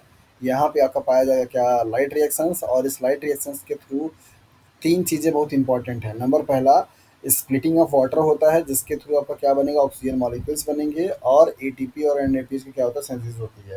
तो इस तरीके से सवाल आपसे पूछा जाता है कि पूरे फोटोसिंथेसिस की प्रोसेस में ऑक्सीजन का इवोल्यूशन मीन्स ऑक्सीजन का फॉर्मेशन कौन से फेज में होता है या कौन से प्रोसेस में होता है, तो आपको आंसर करना होता है लाइट रिएक्शन, राइट। और एटीपी या एनएडीपीएच का फॉर्मेशन कहाँ पे होगा, तो भी आपको आंसर क्या करना होता है, लाइट रिएक्शन। अब लाइट रिएक्शंस में जो एटीपी और एनएडीपीएस मॉलिक्यूल्स बने हैं, उन्हीं एटीपी और एनएडीपीएस के मॉलिक्यूल्स को यूटिलाइज करके कार्बन मॉलिक्यूल्स का मीन्स कार्बन डाइऑक्साइड मॉलिक्यूल्स का क्या होता है, एसिमिलेशन होता है, मीन्स फिक्सेशन होता है। और वो फिक्स होकर के क्या बनाता है, दैट इज द ग्लूकोज के molecules. So dark reaction means what? That is the light independent reactions. Means there is no need of a light. It can operate in the presence or absence of light, and it occurs in the stroma part of chloroplast. तो ये कहाँ पे पाया जाएगा, stroma में पाया जाता है, मतलब ये वाले रीजन में। ओके, जबकि लाइट रिएक्शन कहाँ पाई जाएगी, यहाँ वाले रीजन में पाया जाएगा। तो यहाँ पे दिखाया गया है कि स्ट्रोमा ऑफ द क्लोरोप्लास्ट में पाया जाता है। और यूटिलाइज होता है किसका, एटीपी का, एनएडीएच का, जो कि आपका यहाँ पे बना हुआ था। क्या करने के लिए, कार्बन डाइऑक्साइड की मॉलिक्यूल्स का फिक्सेशन करने के लिए, किसमें, ग्लूकोज के मॉलिक्यूल्स में। तो ग्लूकोज का सिंथेसिस कहाँ पे होगा, डार्क रिएक्शन में। एटीपी की सिंथेसिस कहाँ पे होगी, लाइट रिएक्शन में। ऑक्सीजन का सिंथेसिस कहाँ पे होगा, लाइट रिएक्शन में, राइट। तो और कार्बन डाइऑक्साइड मॉलिक्यूल का फिक्सेशन कहाँ पे होगा, डार्क रिएक्शन। तो इस तरीके से पॉसिबल कुछ सवाल आपसे पूछे जाते हैं लाइट रिएक्शंस और डार्क रिएक्शंस को लेकर के। तो आप यहाँ पे फोटोसिंथेसिस का जो प्रोसेस है उसके रिएक्शंस को देख सकते हैं। 6CO2 plus 6H2 is equal to, आपको यहाँ पे दिया गया 6 C6H12 और 6CO2। ये वाली प्रोसेस होगी तो आप इसे फोटोसिंथेसिस बोलेंगे। और अगर उल्टा हो जाएगा मतलब ये लग कर के ये बनेगा तो उसे आप सेलुलर रेस्पिरेशन बोलते हैं।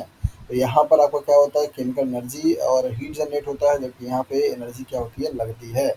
तो आपने यहाँ पे ये देखा कि बेसिकली आपका जो फोटोसिंथेसिस की प्रोसेस है वो एनर्जी कंजर्वेशन का प्रोसेस है, एनर्जी कंजर्व किया जाता है। सेलुलर रेस्पिरेशन जो प्रोसेस है वो एनर्जी डेसिफरिंग का प्रोसेस है, एनर्जी वहाँ पे रिलीज होती है, राइट। और दोनों ही प्रोसेस एक दूसरे के क्या होते हैं, एंटागोनिस्टिक माने जाते हैं, मतलब एक दूसरे के जस्ट अपोजिट होते हैं। उसमें ये लगेगा, उसमें ये निकलेगा।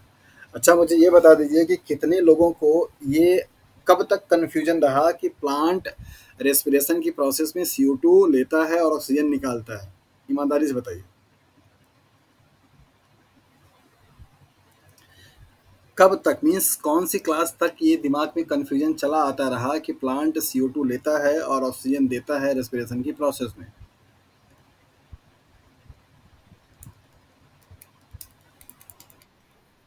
हाई स्कूल तक। Very good. मतलब 12th में आप गए तो आपको ये क्लियर हो गया कि नहीं ऐसा नहीं होता है। और भी कोई बताना चाहे तो बताइए।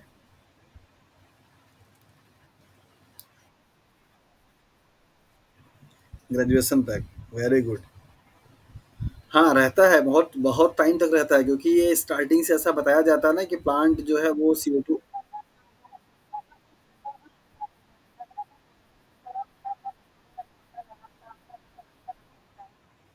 हाँ, मैं बता रहा हूँ ना, प्लांट को लेकर के हमेशा दिमाग में जो पिक्चर दिया गया वो यही दिया गया कि प्लांट CO2 लेता है, ऑक्सीजन देता है। ऑक्सीजन देने वाला है ये, ऑक्सीजन देने वाला चीज़ है, तो उसको सब लोगों ने यही रिलेट कर लिया कि अच्छा जब ये पौधा सांस ले रहा होता है तो उस टाइम पे ऑक्सीजन ये दे रहा होता है और कार्बन डाइऑक्साइड ये ले रहा होता है। फोटोसिंथेसिस की प्रोसेस के बारे में आइडिया नहीं लगा किसी को। तो इस चीज़ का कन्फ्यूजन बायोलॉजी के स्टूडेंट को 10th क्लास तक, 12th क्लास तक, ग्रेजुएशन तक, इवन MSc तक भी चलता रहता है कि अच्छा यही चीज़ तो होती है। मतलब हमारा रेस्पिरेशन का जो प्रोसेस है वो प्लांट से जस्ट उल्टा है। हम लोग CO2 को रिलीज करते हैं तो प्लांट CO2 लेता है, हम लोग ऑक्सीजन को लेते हैं तो वो प्लांट ऑक्सीजन को देता है, ऐसा हम लोग मानते चले आते हैं।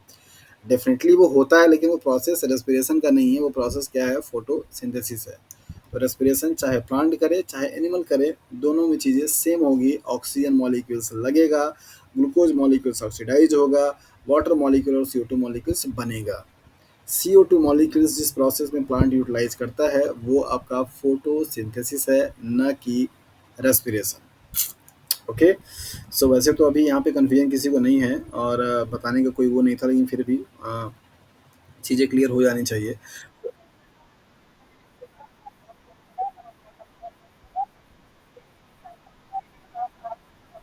तो उसके पीछे कारण होता है ना भाई। उसके पीछे कारण ये होता है कि जिस टाइम पे ये इन्फॉर्मेशन आपको दी जाती है उस टाइम पे आपके माइंड का ब्रॉडनेस उतना नहीं होता है कि आपको सारी चीज़ें एकदम क्लियरली समझा दी जाए। जैसे फॉर एग्जांपल 9th क्लास में आपने क्या पढ़ा कि थॉमसन का मॉडल ही एटॉमिक मॉडल कहलाता है। जैसे आप 11th क्लास में आए पता चला सारी थ्योरी गलत थी। आप रदरफोर्ड को मानना शुरू कर दिए, रदरफोर्ड का ही पता लगा मॉडल गलत हो गया। आप फिर बोहर का मॉडल पढ़ना शुरू हो गए। और आप 12th क्लास पढ़ने के बाद जब आप 11th मतलब BSc में जाते हैं तो पता चला रदरफोर्ड का मॉडल भी गलत है, बोहर का मॉडल भी गलत है। श्रोडिंगर वेव इक्वेशन देख करके जस्टिफाई किया।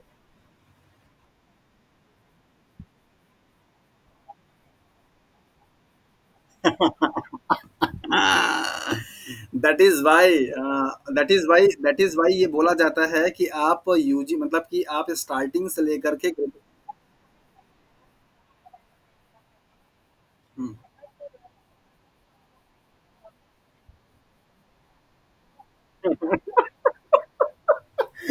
वेरी गुड, पूजा का सवाल बड़ा अच्छा है भाई। कि बता देना है सर कि इनको आप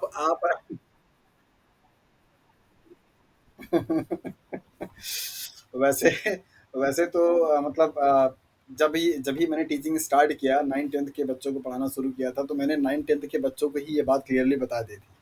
अब बाकी जो टीचर्स हैं वो बताते हैं कि नहीं बताते ये मुझे नहीं पता। लेकिन मैंने अपनी टीचिंग टेन्योर में 9th और 10th क्लास के बच्चे को ही बहुत अच्छे से क्लियरली, मैंने जब पहले सवाल पूछा था तो सारे बच्चे ये जवाब दिए कि सर प्लांट CO2 लेता है, ऑक्सीजन देता है, हम लोग O2 लेते हैं और CO2 देते हैं। तो मुझे लगा कि अच्छा यहाँ पे ज़रूरत है लोगों को एकदम क्लेरिफाई बता देने का, तो बहुत अच्छे से बोर्ड पे चॉक से बना करके डायग्राम समझाया था। तो सारे बच्चों को बड़ा नया लगा कि अच्छा ये तो अलग ही कॉन्सेप्ट हो गया। तो मैंने तो 9th क्लास में बता दिया था क्योंकि मुझे लगा कि अभी के बच्चे थोड़े एडवांस हो गए, उनको समझना चाहिए। तो आप भी जब आप टीचिंग करना शुरू करेंगे तो आप भी बताइए, कोई दिक्कत नहीं है।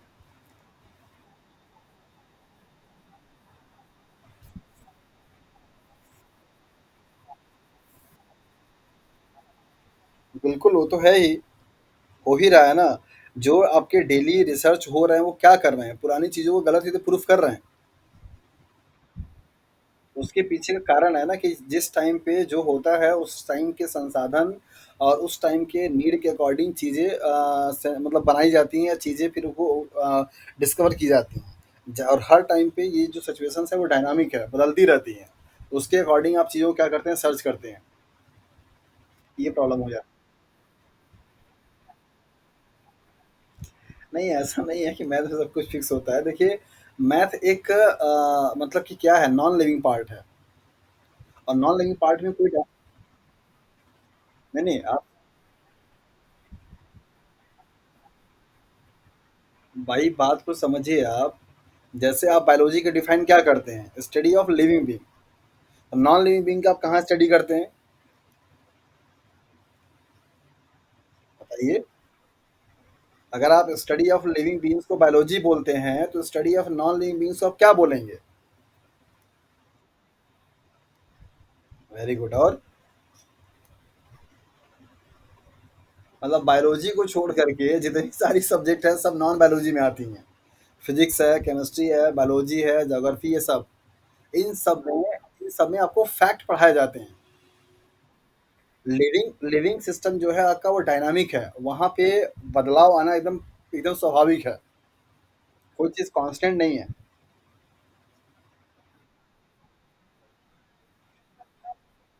वही चीज़, वही बात है ना कि आप इसको चीज़ को समझिए। दूसरी चीज़, इसीलिए बताया जाता है कि आप क्लास 1 से लेकर के ग्रेजुएशन तक लापरवाही करते हैं तो चलेगा।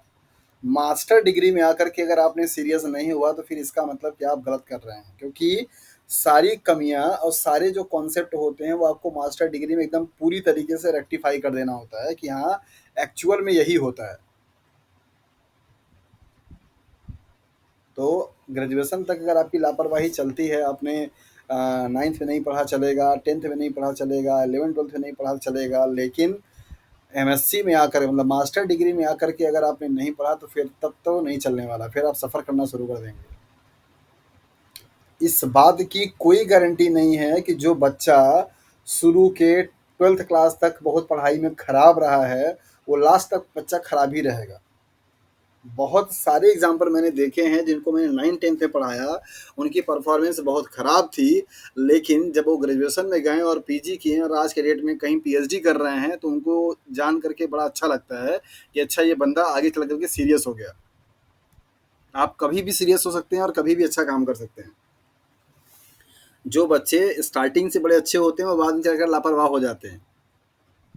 आप अगर सर्वे करेंगे तो पता चलेगा, मेरा अपना ये खुद का एक्सपीरियंस है कि जो बच्चे स्टार्टिंग में क्लास 1 से लेकर 12th तक बड़े अच्छे पढ़ने में होते हैं, वो जैसे जैसे ग्रेजुएशन और पीजी में जाते हैं ना, उनका उनका जो टैलेंट होता है धीरे धीरे डाइवर्जन होना शुरू हो जाता है, वो फिर कहीं और इन्वॉल्व हो जाते हैं, उनको लगता है अरे हमको सब आता ही है, हम तो सब कर ही लेंगे।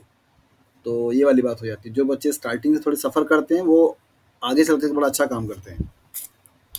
ओके, तो होपफुली फोटोसिंथेसिस को लेकर के जो चीज़ें डिस्कस की गई, लाइट रिएक्शन, डार्क रिएक्शंस में होने वाले जो प्रोसेस हैं, कहाँ पे होगा, किस पार्ट में होगा, क्या कंपार्टमेंट है, 3 कंपार्टमेंट कौन कौन सा है, और रेस्पिरेशन और फोटोसिंथेसिस का जो केमिकल रिएक्शंस है वो कैसे एक दूसरे से सिमिलर है या डिफर है, ये सारी चीज़ें आपको बात की गई। बताया गया कि फोटोसिंथेसिस को आप कैसे डिफाइन कर सकते हैं in terms of physics, chemistry and biology. ये सारी चीज़ें हम लोगों ने यहाँ पे डिस्कस किया। नाउ हम लोग मूव करेंगे पिगमेंट सिस्टम की तरफ कि आपके फोटो सिस्टम। हाँ।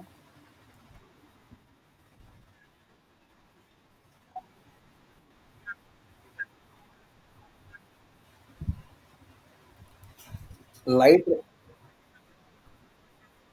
हाँ, लाइट रिएक्शंस में ही एटीपी का सिंथेसिस होती है और उसी एटीपी के सिंथेसिस का फोटो फॉस्फोराइलेशन बोलते हैं।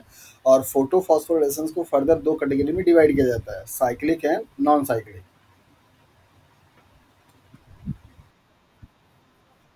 कौन सा?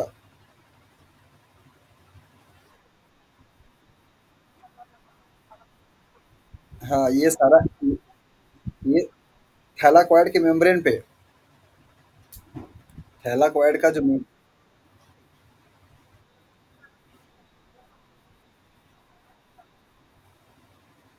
नहीं, नहीं, इसका मेन काम एटीपी बनाने का नहीं है, वो एटीपी तो बाई प्रोडक्ट है। इसका मेन काम है फूड को सिंथेसाइज़ करना, ग्लूकोज़ को। एटीपी जो आपकी बन रही है, जैसे एटीपी जो आपकी बनी, उसमें आप कैलकुलेट नहीं कर पा रहे ना कि हाँ, एक ग्लूकोज़ का मॉलिक्यूल बन रहा है तो बन रहा है कि नहीं बन रहा है। वहाँ पे आपने क्या किया, बताया कि अगर आप एक ग्लूकोज़ का मॉलिक्यूल अगर आप खा रहे हैं तो आपको कितनी एनर्जी वहाँ पे मिलेगी। यहाँ पे एनर्जी लग रही है ना, यहाँ पे एनर्जी आपकी बन नहीं रही है। यहाँ पे आप सनलाइट की एनर्जी ले रहे हैं।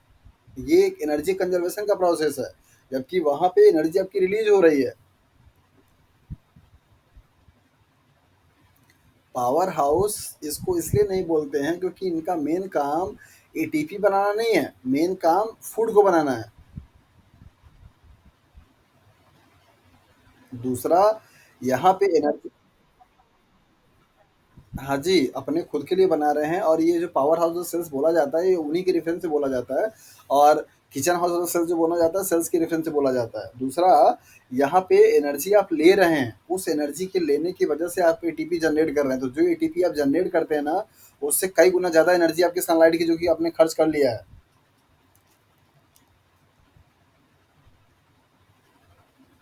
ठीक है, आगे चलें। ओके, नेक्स्ट हम लोग मूव करेंगे पिगमेंट सिस्टम। पिगमेंट सिस्टम है क्या, मतलब कि प्लांट के क्लोरोप्लास्ट के पार्ट में कुछ प्रोटीन मॉलिक्यूल्स पाए जाते हैं जिनके पास स्पेसिफिक वेवलेंथ की लाइट को ऑब्जॉर्व करने की क्या होती है, कैपेसिटी होती है। तो वैसे तो आपके पास यहाँ पे पिगमेंट अगर देखा जाए तो दो कैटेगरी में डिवाइड करते हैं, एक सेंट्रल पिगमेंट या सेंट्रल रिएक्शन सेंटर, और एक एक्सेसरी पिगमेंट के नाम से जाना जाता है। तो जो सेंट्रल पिगमेंट सिस्टम होता है या सेंट्रल रिएक्शन सेंटर होता है, उस रिएक्शन सेंटर में इन्वॉल्व होने वाले जो पिगमेंट होते हैं वो दो कैटेगरी में डिवाइड किए जाते हैं। पी मतलब पिगमेंट सिस्टम फर्स्ट और पिगमेंट सिस्टम सेकेंड। तो PS1 और PS2, ये मूवी नहीं है पेल्विन सेल्विन जो भी मूवी आया हुआ है। तो ये पिगमेंट सिस्टम है PS1, जिसमें लाइट जो होती है एब्जॉर्ब होती है कितना, 700 नैनोमीटर का। दैट इज़ वाई PS1 को आप P700 भी बोलते हैं, या PS2 को P68 के नाम से भी जानते हैं। तो कभी कभी आपसे इनका कॉम्बिनेशन बनाने के लिए भी दे देता है कि ऐसे मान लीजिए आपका PS1 है, तो उसके साथ में क्या ये 700 सही है, या PS1 है तो उसके साथ में 680 सही है, या आपका PS2 है तो उसके साथ में आपका क्या है 700 सही है, या आपका PS2 है उसके साथ में आपका 680 सही है। तो ये कॉम्बिनेशन बनाने के लेकर के भी देता है कि सही सा पेयर कौन आपका है। तो पिगमेंट सिस्टम मतलब कि पिगमेंट जो कि पाया जा रहा है क्लोरोफिल क्लोरोप्लास्ट में, उनको लेकर के डिवाइड किया गया दो कैटेगरी में, PS1 PS2। और ये जो होते हैं वो थैलाकोइड के मेम्ब्रेन पे क्या होते हैं, पाया जाते हैं। तो थैलाकोइड मेम्ब्रेन अभी जस्ट आपने देखा पीछे कि कहाँ पे होता है। और ये pigment system basically light reaction में क्या करते हैं, पार्टिसिपेट करते हैं। तो लाइट रिएक्शंस को थोड़ा हम लोग देखते हैं यहाँ पे क्या क्या चीज़ है। लाइट रिएक्शंस का मतलब हुआ कि जहाँ पे एटीपी मॉलिक्यूल्स क्या हो रही है, सिंथेसिस हो रही है, और उस प्रोसेस को आप बोलते हैं फोटो फॉस्फोराइलेशन।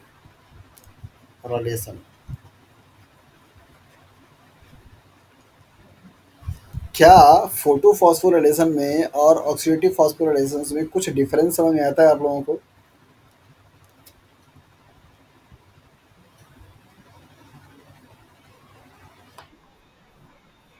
हम्म। हाँ।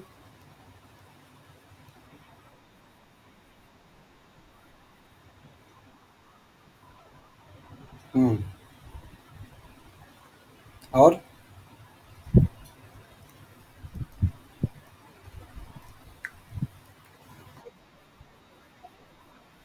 हम्म। ओके। क्या आप लोगों को अपने आप में ये फील होता है कि जब आप लोग CSIR की कोचिंग स्टार्ट किए थे और अभी आप 1.5 महीने के एक्सपोजर के बाद हैं, आप लोगों के माइंड में जो सवाल आने और चीज़ों को रिप्लाई करने के लिए जो लॉजिकल IQ है, क्या उसमें कुछ इम्प्रूवमेंट होता हुआ नज़र दिखता है आप लोगों को?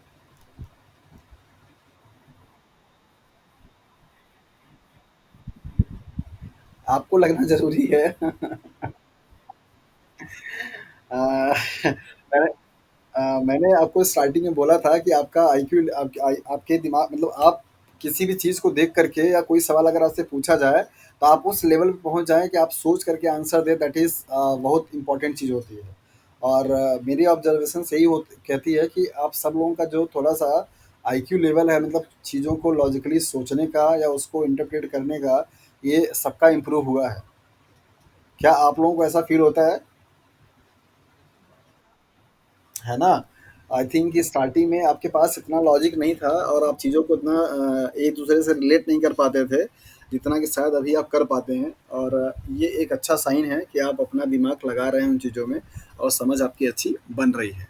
ओके, तो फोटो फॉस्फोराइलेशन और ऑक्सीडेटिव फॉस्फो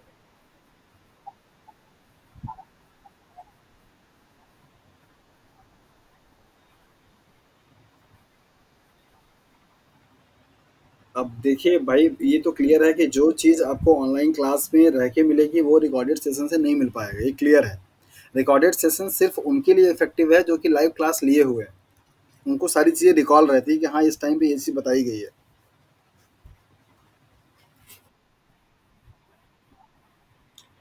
अच्छा, ओके। हुँ, कोई नहीं, जल्दी ही आप लोगों को ओके, पहले इसको फिनिश करते हैं। सो लाइट रिएक्शंस को बेसिकली आप लोग यहाँ पे देखें, फोटो फॉस्फोरेसेंस के नाम से भी जाना जाता है और ये फोटो फॉस्फोरेसेंस का एक ऐसा प्रोसेस है जहाँ पे लाइट के प्रेजेंस में एटीपी मॉलिक्यूल क्या होती है, सिंथेसिस होती है। तो इसको अगर डिस्कस करेंगे हम लोग दोनों को, तो कुछ माइनर डिफरेंसेस होते हैं। पहली चीज़ तो ये कि ये क्लोरोप्लास्ट में पाई जाती है, मतलब प्लांट के केस में पाया जाता है। ऑक्सीडेटिव फॉस्फोरेसेंस दोनों केस में होते हैं, एनिमल केस में भी होते हैं और प्लांट के केस में भी होते हैं। फोटो फॉस्फोराइलेशंस आपका सिर्फ डे टाइम पे मीन्स लाइट के प्रेजेंस में चलने वाली प्रोसेस होती है। ऑक्सीडेटिव फॉस्फोराइलेशन जो होती है वो कंटिन्यूअसली 24 आवर्स चलने वाली होती है, ना कि उसके लिए लाइट की ज़रूरत होती है, राइट। फोटो फॉस्फोराइलेशंस में एटीपी को सिंथेसाइज होने के लिए आप बाहर से सनलाइट की ज़रूरत होती है, मीन्स लाइट की रेडिएशंस की ज़रूरत होती है, जबकि ऑक्सीडेटिव फॉस्फोराइलेशंस में ऐसा लाइट की इनपुट की ज़रूरत नहीं होती है। फोटो फॉस्फोराइलेशंस में के थ्रू एटीपी को बनाने के लिए बेसिकली यहाँ पे पिगमेंट सिस्टम की ज़रूरत होती है, मीन्स पिगमेंट पाए जाते हैं, जबकि वहाँ पे ऐसा कुछ भी नहीं होता है। तो ये कुछ मेजर आपके डिफरेंसेस हैं इन दोनों प्रोसेसेस में। ओके, तो हम लोग यहाँ पे देखेंगे कि जो लाइट रिएक्शंस हैं उनमें जो एटीपी आपकी बन रही है उनको दो प्रोसेस में डिवाइड किया जाता है। नंबर पहला साइक्लिक प्रोसेस और दूसरा नॉन साइक्लिक प्रोसेस। तो साइक्लिक वाले को आप cyclic photo phosphorylation, non cyclic वाले को नॉन साइक्लिक फोटो फॉस्फोराइलेशन के नाम से जानते हैं। तो इन दोनों में बहुत डिफरेंसेस होते हैं, सवाल आपसे यहाँ से पूछे जाते हैं। तो नंबर पहला है आपका नॉन साइक्लिक फोटो फॉस्फोराइलेशन, जिसको जेड स्कीम के नाम से भी जाना जाता है। इस सिस्टम में दोनों ही पिगमेंट सिस्टम क्या होते हैं आपके इन्वॉल्व होते हैं। तो involve both PS1 and PS2 photo pigment system. PS1 को आप P700 बोलते हैं, PS2 को आप P680 के नाम से भी जानते हैं। Electrons move from water to the NAD+। जो आप वाटर मॉलिक्यूल का यहाँ पे स्प्लिटिंग हुआ है, वहाँ से प्रोटॉन भी निकलता है, इलेक्ट्रॉन भी निकलते हैं और ऑक्सीजन मॉलिक्यूल से क्या होता है, फॉर्मेशन भी होता है। तो उस रिएक्शंस को आप यहाँ पहले देख लीजिए कि सपोज आपका ये वाटर मॉलिक्यूल है, तो इसको हम लोग यहाँ पे 2 लिख सकते हैं। तो ये जब स्प्लिट आउट होगा तो क्या बनेगा, 4H+ बनेगा, प्लस 4 इलेक्ट्रॉन बनेगा, प्लस आपका O2 मॉलिक्यूल बनेगा। So this is the hydrolysis product of water molecule. जब आपका वाटर मॉलिक्यूल हाइड्रोलाइज होगा तो ये चार चीज़ें, तीन चीज़ें बनेंगी। तो ये इलेक्ट्रॉन जो होगा ये आपका यहाँ से ट्रांसफ़र होकर के कहाँ पे जाएगा, लास्ट के टर्मिनल पे NAD+ को क्या करेगा, ये NADH में क्या करेगा, कन्वर्ट कर देगा। तो इस तरीके से आपका ऑक्सीजन से इलेक्ट्रॉन निकलता है और जा करके लास्ट में NAD+ के साथ में रिएक्ट करके उसको रिड्यूस कर देता है। ओके, सो पिगमेंट सिस्टम का आप यहाँ पे सिस्टम देख लीजिए किस तरीके से इनका अरेंजमेंट होता है। यहाँ पे आपको दिखाया जा रहा है कि ये जो ऐसे ग्रीन ग्रीन कलर के आपके डिस्क दिखाए जा रहे हैं, ये आपके पिगमेंट मॉलिक्यूल्स होते हैं। इसमें से आपका ये जो डार्क ग्रीन वाला होता है इसको आप बोलते हैं रिएक्शन सेंटर। क्या बोलते हैं, रिएक्शन सेंटर, मतलब ये मेन पिगमेंट मॉलिक्यूल है। इसके साइड साइड में जो आपके पिगमेंट मॉलिक्यूल लगे हुए हैं इनको आप बोलते हैं एसेसरी पिगमेंट। क्या बोलते हैं, एसेसरी पिगमेंट या एंटीना पिगमेंट मॉलिक्यूल। जिस वेवलेंथ की लाइट ये आपका रिएक्शन सेंटर वाला जो क्लोरोफिल होता है वो एब्जॉर्व करेगा, उसके अलावा उससे कम, उससे ज़्यादा वेवलेंथ की जो लाइट होती है ये एसेसरी पिगमेंट वाले क्या करते हैं, एब्जॉर्व करते हैं।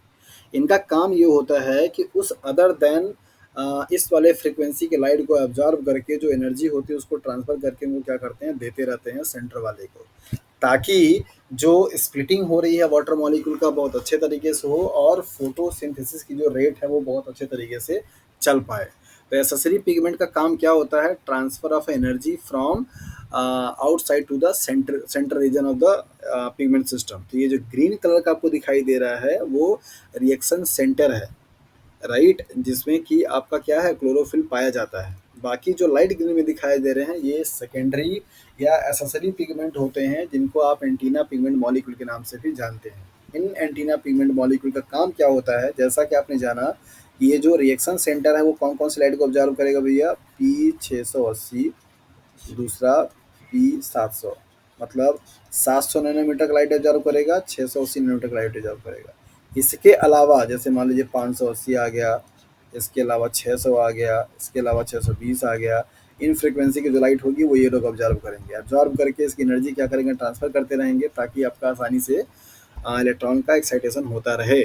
आपको अच्छे तरीके से मालूम है कि फोटोसिंथेसिस की प्रोसेस को होने के लिए एनर्जी का होना बहुत ज़रूरी है। उसी से इलेक्ट्रॉन्स आपके क्या होंगे? एक्साइटेड होंगे और आगे चल करके ट्रांसफर होंगे, राइट। तो ये पिगमेंट सिस्टम आपको यही बताता है। ये आपका क्या है? पर्पल कलर वाला प्राइमरी इलेक्ट्रॉन एक्सेप्टर है। मतलब इलेक्ट्रॉन जब आपका एक्साइटेड हुआ तो सबसे पहली टाइम पे फर्स्ट वाला जो मॉलिक्यूल्स होगा जो एक्सेप्ट करेगा उसे प्राइमरी इलेक्ट्रॉन एक्सेप्टर बोलते हैं।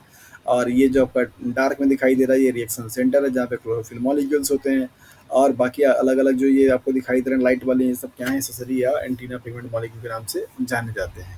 सो नॉन साइक्लिक फोटोफॉस्फोरिलेशंस को आप जेड स्कीम के नाम से जानते हैं। यहाँ पे दोनों ही सिस्टम क्या होते हैं? आपके इन्वॉल्व होते हैं। तो क्या है आपका ये जेड स्कीम? यहाँ पे इसको देख लीजिए। सो जेड स्कीम में आपको यहाँ पे चीज़ें दिखाई जा रही हैं कि सबसे फर्स्ट ऑफ ऑल यहाँ पे एक ऑक्सीजन इवॉल्विंग कॉम्प्लेक्स होता है। क्या होता है? ऑक्सीजन इवॉल्विंग कॉम्प्लेक्स या वाटर हार्वेस्टिंग कॉम्प्लेक्स के नाम से भी जाना जाता है। तो जब आपका लाइट यहाँ पे स्ट्राइक करता है तो लाइट के स्ट्राइक करने के बाद वाटर मॉलिक्यूल क्या होता है? स्प्लिटिंग होती है, तो ये आपका टूट जाएगा। और इसके बाद यहाँ पे पिगमेंट मॉलिक्यूल जब लाइट को ऑब्जर्व करते हैं तो इलेक्ट्रॉन क्या होता है? आपका एक्साइटेड हो जाता है। इलेक्ट्रॉन की जो एनर्जी होती है वो हायर हो जाती है। तो यहाँ पे आपका फोटो सिस्टम सेकेंड पहला काम करता है। और ये आपको जो स्टार लगा हुआ दिखाई दे रहा है ये बताता है इसको कि एक्साइटेड फॉर्म में ये आ चुका है। अब ये इलेक्ट्रॉन आपका क्या होगा? ट्रांसफ़र होगा। पहला जो कंपाउंड होगा फियोफाइटिन यहाँ पे ट्रांसफ़र होगा, फिर प्लास्टोक्यूनिन ए, फिर प्लास्टोक्यूनिन बी। ये सबसिक्वेंटली इलेक्ट्रॉन के एक्सेप्टिंग करने वाले क्या हैं? मॉलिक्यूल्स। मतलब यहाँ पे इलेक्ट्रॉन निकलेगा, यहाँ पर आएगा, यहाँ से निकलेगा तब का यहाँ पे आएगा, यहाँ से निकलेगा तब का यहाँ पे आएगा। जैसे जैसे आप आगे की तरफ बढ़ते जाएंगे आपको ये समझ में आता रहेगा कि ये सारे मॉलिक्यूल्स जो होते हैं उनके इलेक्ट्रॉन के बाइंडिंग एफिनिटी इंक्रीजिंग ऑर्डर में है, जैसा कि आपने रिएक्शन सेंटर ऑफ ईटीएस में भी देखा हुआ था। यहाँ पे साइटोक्रोम B6 कॉम्प्लेक्सेस होते हैं और साइटोक्रोम B6 कॉम्प्लेक्स से ही आपका पूरा इलेक्ट्रॉन जो होगा वो जाकर के यहाँ चला जाएगा। बाकी यहाँ पे प्रोटॉन ग्रेडियंट बनते हैं जो कि एटीपी को बनाने का काम करता है। इसके बाद आपका साइटोक्रोम B6 के बाद यहाँ पे प्लास्टोसाइनिन है, दूसरा आपका कैरियर प्रोटीन है। प्लास्टोसाइनिन जो का डायरेक्टली कनेक्ट किससे रहता है? पिगमेंट सिस्टम से, इनका कनेक्शन। तो इसके बाद अब आपका लाइट जो पड़ रही है, यहाँ पे भी लाइट पड़ी है, यहाँ पे भी लाइट पड़ी है साथ साथ में। ऐसा नहीं कि यहाँ अलग से पड़ेगा, यहाँ अलग से पड़ेगा। यहाँ पे जो ऑब्जर्व होगा PS सेकेंड में क्या होगा? 680 होगा, और जबकि यहाँ पे जो होगा वो आपका 700 होगा। तो जो इलेक्ट्रॉन यहाँ पर आए हैं, अभी आपका लाइट यहाँ ऑब्जर्व किया, यहाँ पे भी वही एक्साइटेशन वाली प्रोसेस हुई, एक्साइटेड हुआ। यहाँ पे आपका A0 मॉलिक्यूल्स है, फिर A1 मॉलिक्यूल्स है, फिर FES सेंटर है, फिर FD मॉलिक्यूल्स है, फिर FD NADP की मॉलिक्यूल्स है। इसके बाद आपका लास्ट में NADS मॉलिक्यूल्स क्या होता है? यहाँ पे बन जाता है। तो इलेक्ट्रॉन एक्सेप्टर के जो आपके वो होते हैं, ये वाले सवाल आपसे पूछे गए हैं CSIR के 2019 वाले क्वेश्चन में, A0 और A1 से कि क्या है ये। तो A0 का मतलब है इलेक्ट्रॉन एक्सेप्टर क्लोरोफिल, और A1 का मतलब है फाइलोक्विनोन। और इसके बाद आपका FES सेंटर है, मीन्स आयरन सल्फर सेंटर है। और इसके बाद FD का मतलब फेरिडॉक्सिन है। और NADP प्लस जो होगा वो फिर से आपका नॉर्मल बन जाएगा NADP में, और इससे आपका इलेक्ट्रॉन जब सेट पर होगा तो नॉर्मली क्या बन जाएगा? आपका NADH। तो इस केस में अगर आपसे सवाल पूछा जाए, जैसे कि आपने वहाँ पे देखा था कि ऑक्सीजन टर्मिनल इलेक्ट्रॉन एक्सेप्टर था। क्या था? इलेक्ट्रॉन एक्सेप्टर किसमें? ETS में। उसी तरीके से यहाँ पे अगर आप नॉन साइक्लिक फोटोफॉस्फोरेसेंस की बात करते हैं तो इसमें NAD जो प्लस होता है वो टर्मिनल इलेक्ट्रॉन एक्सेप्टर के नाम से भी जाना जाता है। किसके नाम से? टर्मिनल इलेक्ट्रॉन एक्सेप्टर, और वहाँ पे रिड्यूस होकर के NADPH का क्या करता है, फॉर्मेशन करता है। तो चूंकि ये जो स्ट्रक्चर है कैसा दिखाई देता है, जस्ट लाइक दिस, यहाँ से गया ऐसे, फिर यहाँ से आया ऐसे। तो इसको आप, अगर आप ऐसे कोई स्ट्रक्चर बनाते हैं तो इसको आप क्या बोलते हैं, जेड। जिस तरीके आप थोड़ा सा एंगल ऐसे करेंगे तो आपको जेड दिखाई देगा, नहीं तो ऐसे आपको ये एन दिख रहा होगा, तो इसको आप बोलते हैं that is the Z scheme. तो जेड स्कीम में दोनों ही पिगमेंट सिस्टम क्या होते हैं, इन्वॉल्व होते हैं। चूंकि यहाँ पे ये जो प्रोसेस हो रही है ये वन डायरेक्शनल होती है, यहाँ पे रिपीटिशन नहीं होता है, दैट इज वाई आप इसे नॉन साइक्लिक फोटो फॉस्फोराइलेशंस के नाम से जाना जाता है। जबकि आपका दूसरा जो फोटोफॉस्फोराइलेशन होता है वो कैसा होता है, साइक्लिक होता है। तो साइक्लिक कैसे समझेंगे आप, यहाँ पे देखिए इसको, साइक्लिक का मतलब यहाँ पे ये है कि जब आपके लाइट की इंटेंसिटी हाइयर हो, वेवलेंथ आपका 700 से ज़्यादा वाले लाइट वहाँ पे पड़ रहे होंगे, तो उस कंडीशंस में सिर्फ और सिर्फ ये वाला पिगमेंट सिस्टम आपका इन्वॉल्व होता है। PS फर्स्ट होगा इन्वॉल्व किसमें, आपका साइक्लिक वाले में।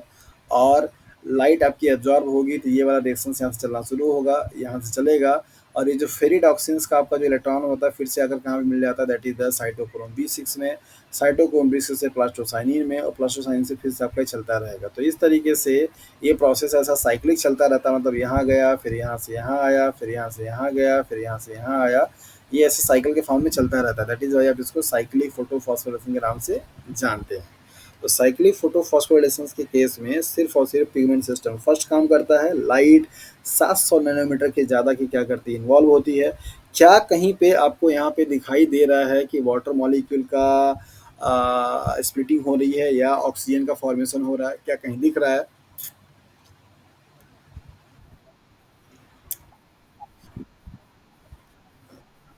साइक्लिक के प्रोसेस में कहीं पे भी वाटर मॉलिक्यूल का स्प्लिटिंग नहीं है, कहीं पे भी वाटर मॉलिक्यूल का फॉर्मेशन नहीं है, जबकि नॉन साइक्लिक में ऑक्सीजन मॉलिक्यूल का क्या है, फॉर्मेशन है। तो अब देखेंगे हम लोग नॉन साइक्लिक और साइक्लिक वाले में क्या क्या मेजर डिफरेंसेस होते हैं। और साइक्लिक वाले को आप यहाँ पे फिर से देख सकते हैं, इलेक्ट्रॉन का एक्सेप्टर है, लाइट एब्जॉर्ब होगी, फिर ये साइक्लिक बनता रहता है। ये प्लास्टोक्विनोन को लेकर के सवाल पूछे जाते हैं, प्लास्टोसाइनिन को लेकर के। प्लास्टोसाइनिन एक ऐसा आपका चैन है, मतलब कैरियर प्रोटीन है, जो कि पिगमेंट 1 को और पिगमेंट 2 को, मतलब फर्स्ट और सेकंड को आपस में इंटरलिंक करने क्या करता है, काम करता है। ठीक है, यहाँ से आपका ये कनेक्ट हो जाता है। तो कभी कभी इससे सवाल पूछे जाते हैं कि which one of the following carrier protein molecule act as a linker of first and second photo system. तो उसके लिए आंसर है आपका plastocyanin.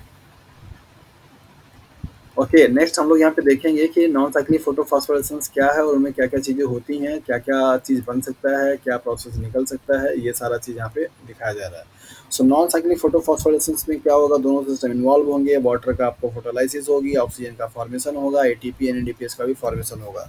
So there are the three major product molecule, that is the O2 plus ATP plus NADH, ये बनेगा आपका non cyclic में। जबकि साइक्लिक वाले में क्या होगा, सिर्फ एक इन्वॉल्व होगा, वाटर का कोई लाइसिस यहाँ पे नहीं होगा, और नहीं आपका यहाँ पे ऑक्सीजन का फॉर्मेशन होगा, ना ही आपका यहाँ पे NADH का फॉर्मेशन होगा। सिर्फ और सिर्फ क्या होगा, that is the ATP molecule का सिंथेसिस होगी। तो ये बड़ा ही लॉजिकल सवाल है, यहाँ पे आपको इस चीज़ से सवाल आपसे पूछे जाते हैं कि साइक्लिक फोटोफॉस्फोराइलेशन को लेकर के क्या स्टेटमेंट सही नहीं है। ध्यान दीजिएगा, ये सारे के सारे जो पॉइंट हैं आपके एग्जाम में कब ऑप्शन बन करके आएंगे, कांट से एनीथिंग एल्स। तो ऑप्शंस बन करके आते हैं तो बड़े अच्छे लगते हैं जब क्वेश्चन आप पढ़े रहते हैं। तो नॉन साइक्लिक फोटोफॉस्फोरेसेंस के लिए स्टेटमेंट 4 ऊपर लिखे हुए हैं, और फोटो साइक्लिक फॉस्फोरेसेंस के लिए भी आपको नीचे स्टेटमेंट लिखे गए हैं। तो जो स्टेटमेंट में मैंने क्रॉस लगाया है वो आपके नहीं हो रहे हैं, उनको अच्छे तरीके से समझ लीजिएगा। ओके, ये जो पिगमेंट सिस्टम पाए जाते हैं इनकी लोकेशंस के बारे में हम लोग बात करते हैं। जैसा कभी वंदना पूछ रही थी कि सर ये पाया कहाँ पे जाता है, तो ये थैलाकोइड का मेम्ब्रेन है। ल्यूमेन आपको दिखाया जा रहा है, थैलाकोइड के मेम्ब्रेन के अंदर का जो कंपार्टमेंट होता है उसको ल्यूमेन बोलते हैं, राइट। तो यहाँ पर आपसे पूछा जाता है कभी कभी कि इनकी लोकेशंस क्या होती है। तो यहाँ पे पहले आप समझिए कि अप्रेस्ड और नॉन अप्रेस्ड रीजन क्या है। यहाँ पर आपको लिखा है नॉन अप्रेस्ड जो रीजन होगा वो स्ट्रोमल लेमिलाई की तरफ होगा, मतलब ये पूरा का पूरा आपका क्या है, स्ट्रोमा, क्लोरोप्लास्ट के अंदर का स्ट्रोमा वाला रीजन है। स्ट्रोमा में ही पाया जाता है ना थैलाकोइड, और ये आपका पूरा क्या है, थैलाकोइड है। तो ये इसके वाले पार्ट को क्या बोलते हैं, स्ट्रोमल लेमिलाई, और इसको वाले क्या बोलते हैं, ग्रेनल लेमिलाई। ग्रेना के अंदर का है तो इसलिए ग्रेनल लेमिलाई बोलते हैं। तो देखिए यहाँ पे जो पार्ट आपका कहीं से किसी से कवर्ड नहीं है, टच नहीं है, उस वाले पार्ट को आप क्या बोलते हैं? That is the non apprised part. और नॉन एज पार्ट को कलर यहाँ पे आपको हल्का येलोइश दिखाई गया, जैसे ये वाला पार्ट, ये वाला पार्ट, ये वाला पार्ट, ये वाला पार्ट, ये वाला पार्ट। और ये सब हैं क्या? इन सबको आपको समझना होगा कि इनका लोकेशन मतलब ये एक्चुअली में है क्या, मतलब इनका क्या काम है। तो यहाँ पे आप देखिए कि एटीपी जो सिंथेज है, जो कि एटीपी को बनाएगा, उसका ये वाला कलर है, right. Pigment system first means photo system first जो है, उसके लिए कलर आपका डिज़ाइन आपका ये वाला है, पिंक वाला। ये आपका क्या है? लाइट हार्वेस्टिंग कॉम्प्लेक्स है, जिसको आप एलएचसी के नाम से भी जानते हैं, एलएचसी। इसके बाद ये आपका क्या है? साइटो, ये फिगर बहुत ज़्यादा इंपॉर्टेंट है आपके एग्जाम के पॉइंट ऑफ व्यू से, इनकी लोकेशंस पूछी जाती है, तुमको बड़ा ध्यान से समझिएगा। इसके बाद फोटो सिस्टम आपका क्या है? यहाँ पे सेकंड है। तो इतने कंपोनेंट्स हैं, इनके लोकेशंस को दे करके बताया जा रहा है। और ये जो फिगर है वो किसका है? ये जो आपने थैलाक्वाइड देखा था, इसी थैलाक्वाइड का ही बड़ा फॉर्म है, ठीक है। इसके अंदर का ये चीज़ आपको दिखाया जा रहा है। तो जो एरिया या जो पार्ट आपका किसी से टच में नहीं है, मतलब किसी से आपका कवर्ड नहीं है, उसको आप क्या बोलते हैं? नॉन अप्रेस्ड बोलते हैं। जैसे ये सब आपको दिखाई दे रहा है। जबकि आपका जो ऐसे किसी से टच में है, ये वाले मतलब किसी से कवर्ड है, उनको आप क्या बोलते हैं? अप्रेस्ड बोलते हैं। तो मतलब ये वाला पूरा पार्ट आपका क्या होगा? अप्रेस्ड होगा। ये वाला पूरा पार्ट आपका अप्रेस्ड होगा, राइट, ऐसे। तो देखिए ज़रा ध्यान से कौन कौन से ऐसे मॉलिक्यूल हैं जो कि अप्रेस्ड में हैं, कौन कौन से आपके नॉन अप्रेस्ड में हैं, ज़रा ध्यान दीजिएगा। एटीपी मॉलिक्यूल्स कैसा कहलाएगा? Non apprised. चलिए, ये हो गया। ये वाला मॉलिक्यूल आपका क्या है? Photo system first. तो फोटो सिस्टम फर्स्ट जो है आपका कैसा है? नॉन अप्रेस्ड, ठीक है। फोटो सिस्टम सेकंड कैसा दिखाई दे रहा है, जरा बताइए। हाँ, वेरी गुड। ये कैसा होगा? हाँ,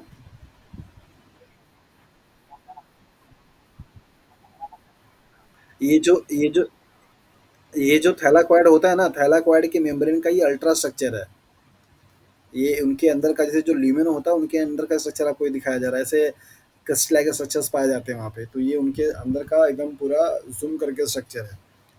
तो जहाँ पे ऐसे लेयरिंग होती है उसको आप बोलते हैं अप्रेस्ड, जहाँ पे ऐसे ओपन होता है उसको बोलते हैं नॉन अप्रेस्ड।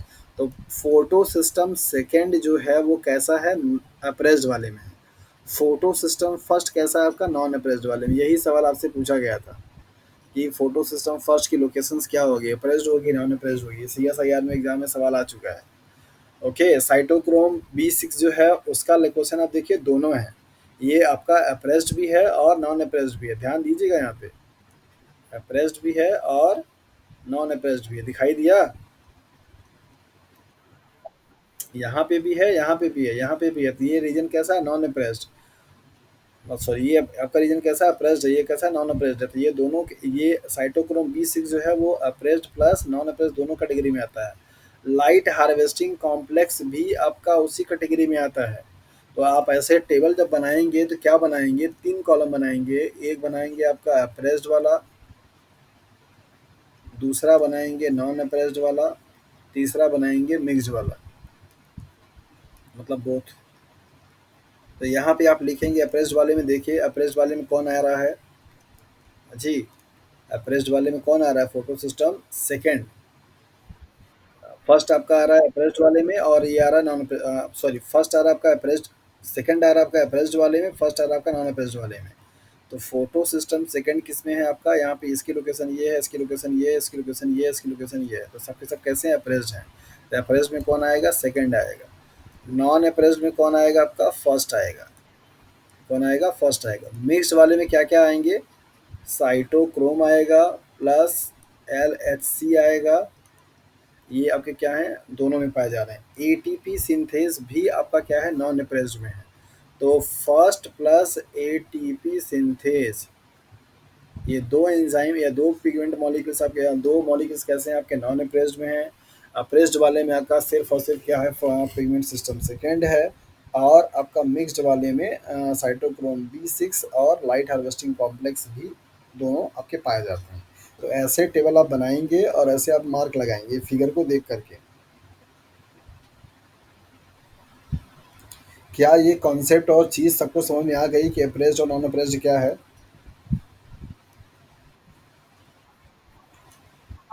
अब आज आप लोग जा करके अभी तो मान ली क्लास लेते हैं तो काफ़ी टाइम हो जाता है, लेकिन आप फोटोसिंथेसिस की प्रॉब्लम को सॉल्व करेंगे तो यह सारे ये जितने भी टर्म मैं अभी आपको बता रहा हूँ ना, ये सब क्वेश्चंस बन करके आते हैं, तो आपको वहाँ पे तब बड़ा मज़ा आएगा कि अच्छा ये सारी चीज़ तो मैंने पढ़ी हुई है। हो सकता है कि अभी आप लोगों को ये अप्रेज्ड और नॉन अप्रेज्ड का कॉन्सेप्ट बड़ा ख़राब लग रहा है कि क्या ही पता नहीं पढ़ा रहे हैं, समझ नहीं आ रहा है, लेकिन आप इसको समझिए और ये इम्पोर्टेंट है। ओके, तो ये फिगर के हेल्प से आपको ये समझ में आ गया कि जो 5 कंपोनेंट्स हैं, that is the pigment first and second, cytochrome B और लाइट हार्वेस्टिंग कॉम्प्लेक्स और एटीपी सिंथेस, इनकी लोकेशंस कहाँ-कहाँ पे होती है। इनको अच्छे तरीके से आपने देख लिया। Okay, dark cycle. हाँ,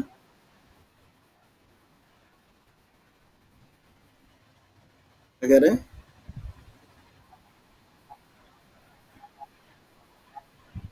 देखिए ये पूरा का पूरा जो दिखाई दे रहा है एरिया ना, पूरा ये ल्यूमेन है।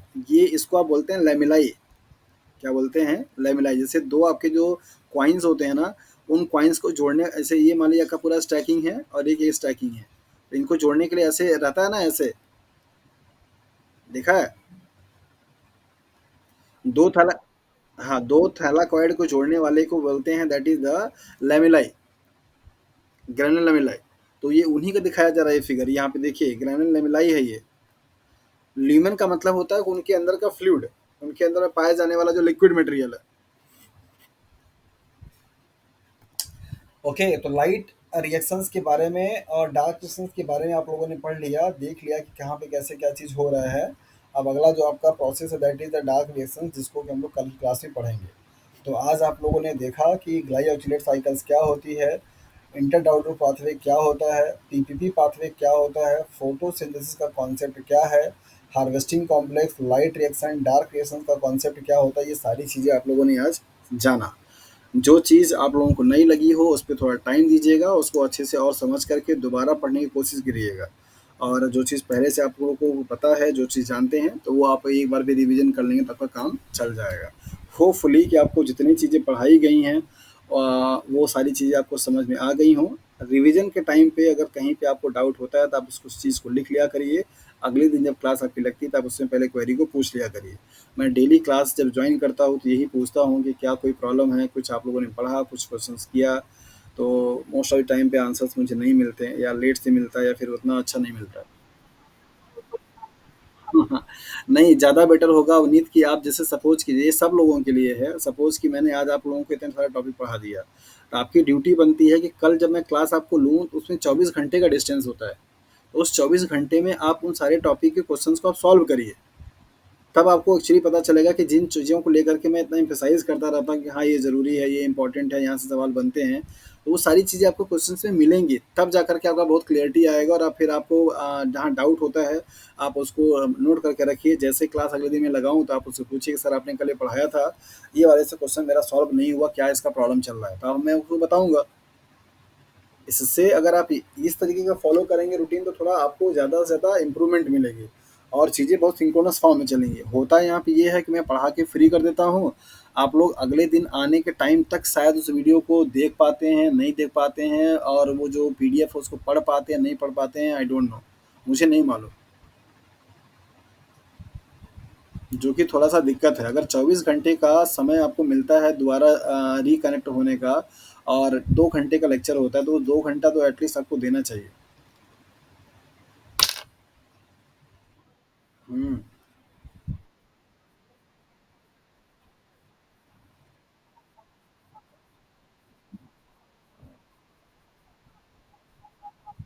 हम्म। बहुत फ़ायदा होता है। रिपीट नहीं करता मतलब ये कि एग्जैक्टली वो क्वेश्चंस नहीं देगा, टॉपिक रिपीट होते हैं, वही टॉपिक से क्वेश्चंस आता है। और जब आप उस लेवल के क्वेश्चंस को सॉल्व किए रहते हैं ना, तो आपका ब्रेन एकदम ट्रेंड हो चुका होता है। आप लगातार 4-6 टेस्ट कंडक्ट करके देखिए, फिर आपको समझ में आ जाएगा कि कितना फ़ायदा होता है। पूछिए, ये जुड़े हुए हैं, क्या नाम है, सिद्धार्थ, और और तो मेरे ख्याल से नहीं है कोई उस बैच का, वंदना चली गई। तो सिद्धार्थ से पूछिए कि जब इनका टेस्ट स्टार्ट कराया था मैंने केबीएस के टाइम पे, तब क्या कंडीशन थी, और लगातार जब सारे सब्जेक्ट का यूनिट का टेस्ट कराया गया, नहीं कुछ तो 7 से 8 हम लोगों ने टेस्ट कंडक्ट कराया था। उसके बाद पूछिए इनसे क्या फ़ायदा हुआ था। तो प्रीवियस ईयर के पेपर को सॉल्व करने का फ़ायदा बहुत होता है, विनीत। एग्ज़ैक्टली क्वेश्चंस नहीं आते, लेकिन क्वेश्चंस का तरीका वही होता है, पैटर्न वही होता है और आपके ब्रेन को समझने का एक ट्रेंड पता चल चुका होता है कि अच्छा ऐसे क्या क्वेश्चंस ऐसे सॉल्व किए जाते हैं।